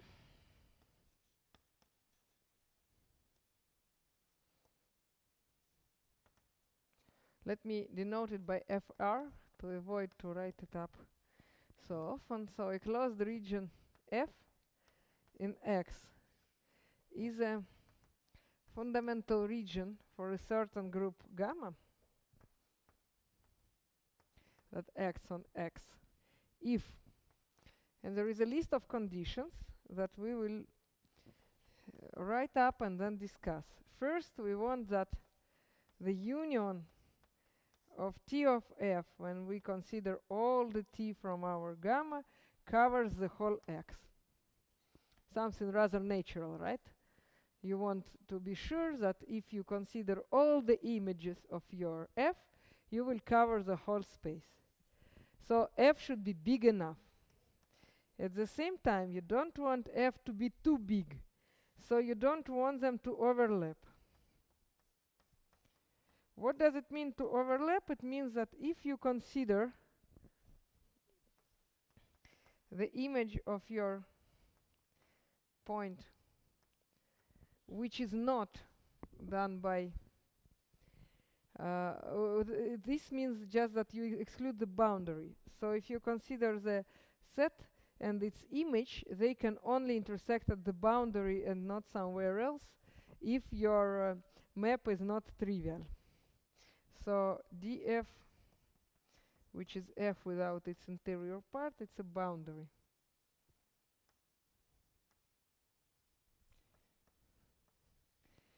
And basically that's enough for the whole definition. And these sets of T of F,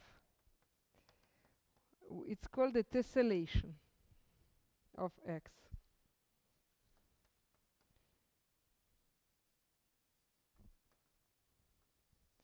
So you understand, it means that we are looking for a subset of our set such that basically it's enough to consider the action of your group only on this particular set, because then you can reconstruct the action on the whole space just by one iteration, and at the same time you don't have any conflict among different maps from your group, because this intersection does not exist, it only happens on the boundary. So our purpose is to check that any Fuchsian group admits a nice fundamental region. Of course, everybody has his own taste, and when we say nice, we can mean different things with you, for instance. For me, the nice means that it's convex and connected. So the example, the simple example, is that you take phi, which is a Dublin map, so you multiply by 2, and you consider a group generated by this set, and you are looking for a fundamental region for such a gamma, And I claim that such a annulus would work well in this role. So in general, of course, fundamental regions are not unique. But the following theorem says that it's not completely true, that there can be too many of them. So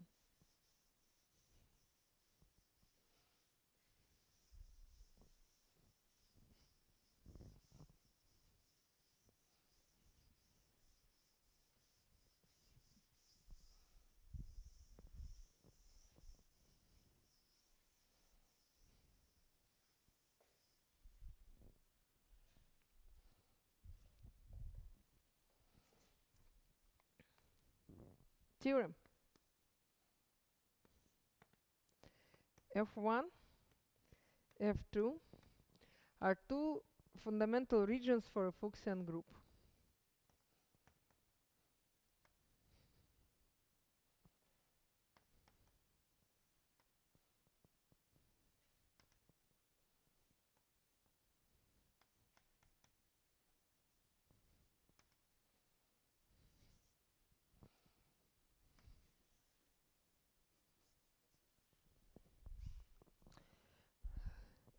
Assume that mu of F1 is finite. Mu is this hyperbolic area. You remember the one we discussed in Gauss-Bonnet context. Now, suppose that their boundaries have zero hyperbolic area.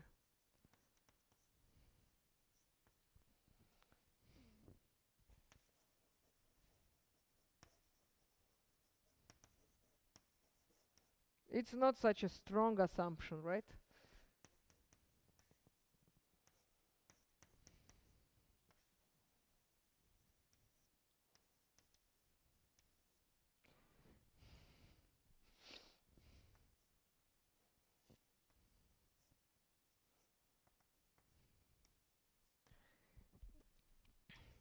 Thus, they have the same area. So it's maybe not unique, but if its area is finite, then all others have the same area, unless something bad happens on the boundary.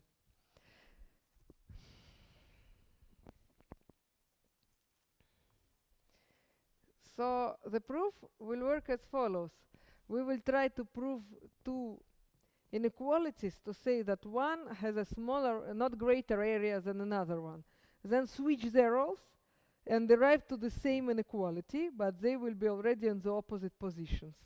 So we will compute that inequality in reality is just an equality. How exactly we can do that? So first notice that if we assume that boundaries do not contribute, then the area of interior coincides with the area of the whole space.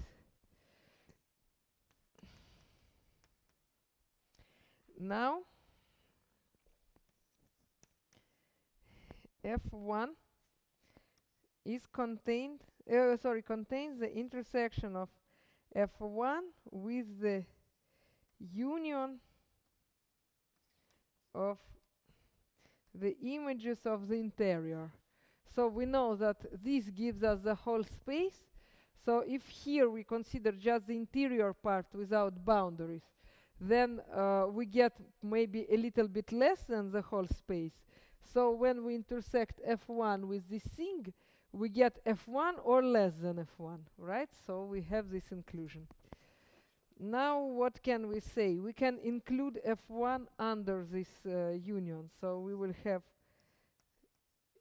all T's, and we consider the intersection of F1 with the images of the interior of F2. Please note that these sets are disjoint because they cannot intersect, since we assumed that any set does not intersect with its image. So we cannot have any non-trivial intersections. They are disjoint. And also we already discussed the fact that mu is PSL2R invariant. So if we apply the T, we did not change mu. So we can conclude from these observations the fact that mu of F1 is greater or equal than mu of F1 intersect T of F2. So that one is a sum of mu of T minus 1 F1 intersect with interior of F2, because we just discussed that mu is T invariant. And so this is mu of T F1 intersect with interior of F2. But since F1 is a fundamental region, then its union is H itself. So the union of such an intersection will give us just the mu of F2 interior. So we know that mu at F1 is not smaller than mu at F2. But then you do the same thing, just changing the role of F1, F and F2. You switch them. You repeat absolutely the same logic, and you arrive to the opposite conclusion, that mu at F2 is not smaller than mu at F1. So they have nothing else than to be equal, and thus mu at F1 and mu at F2 are equal.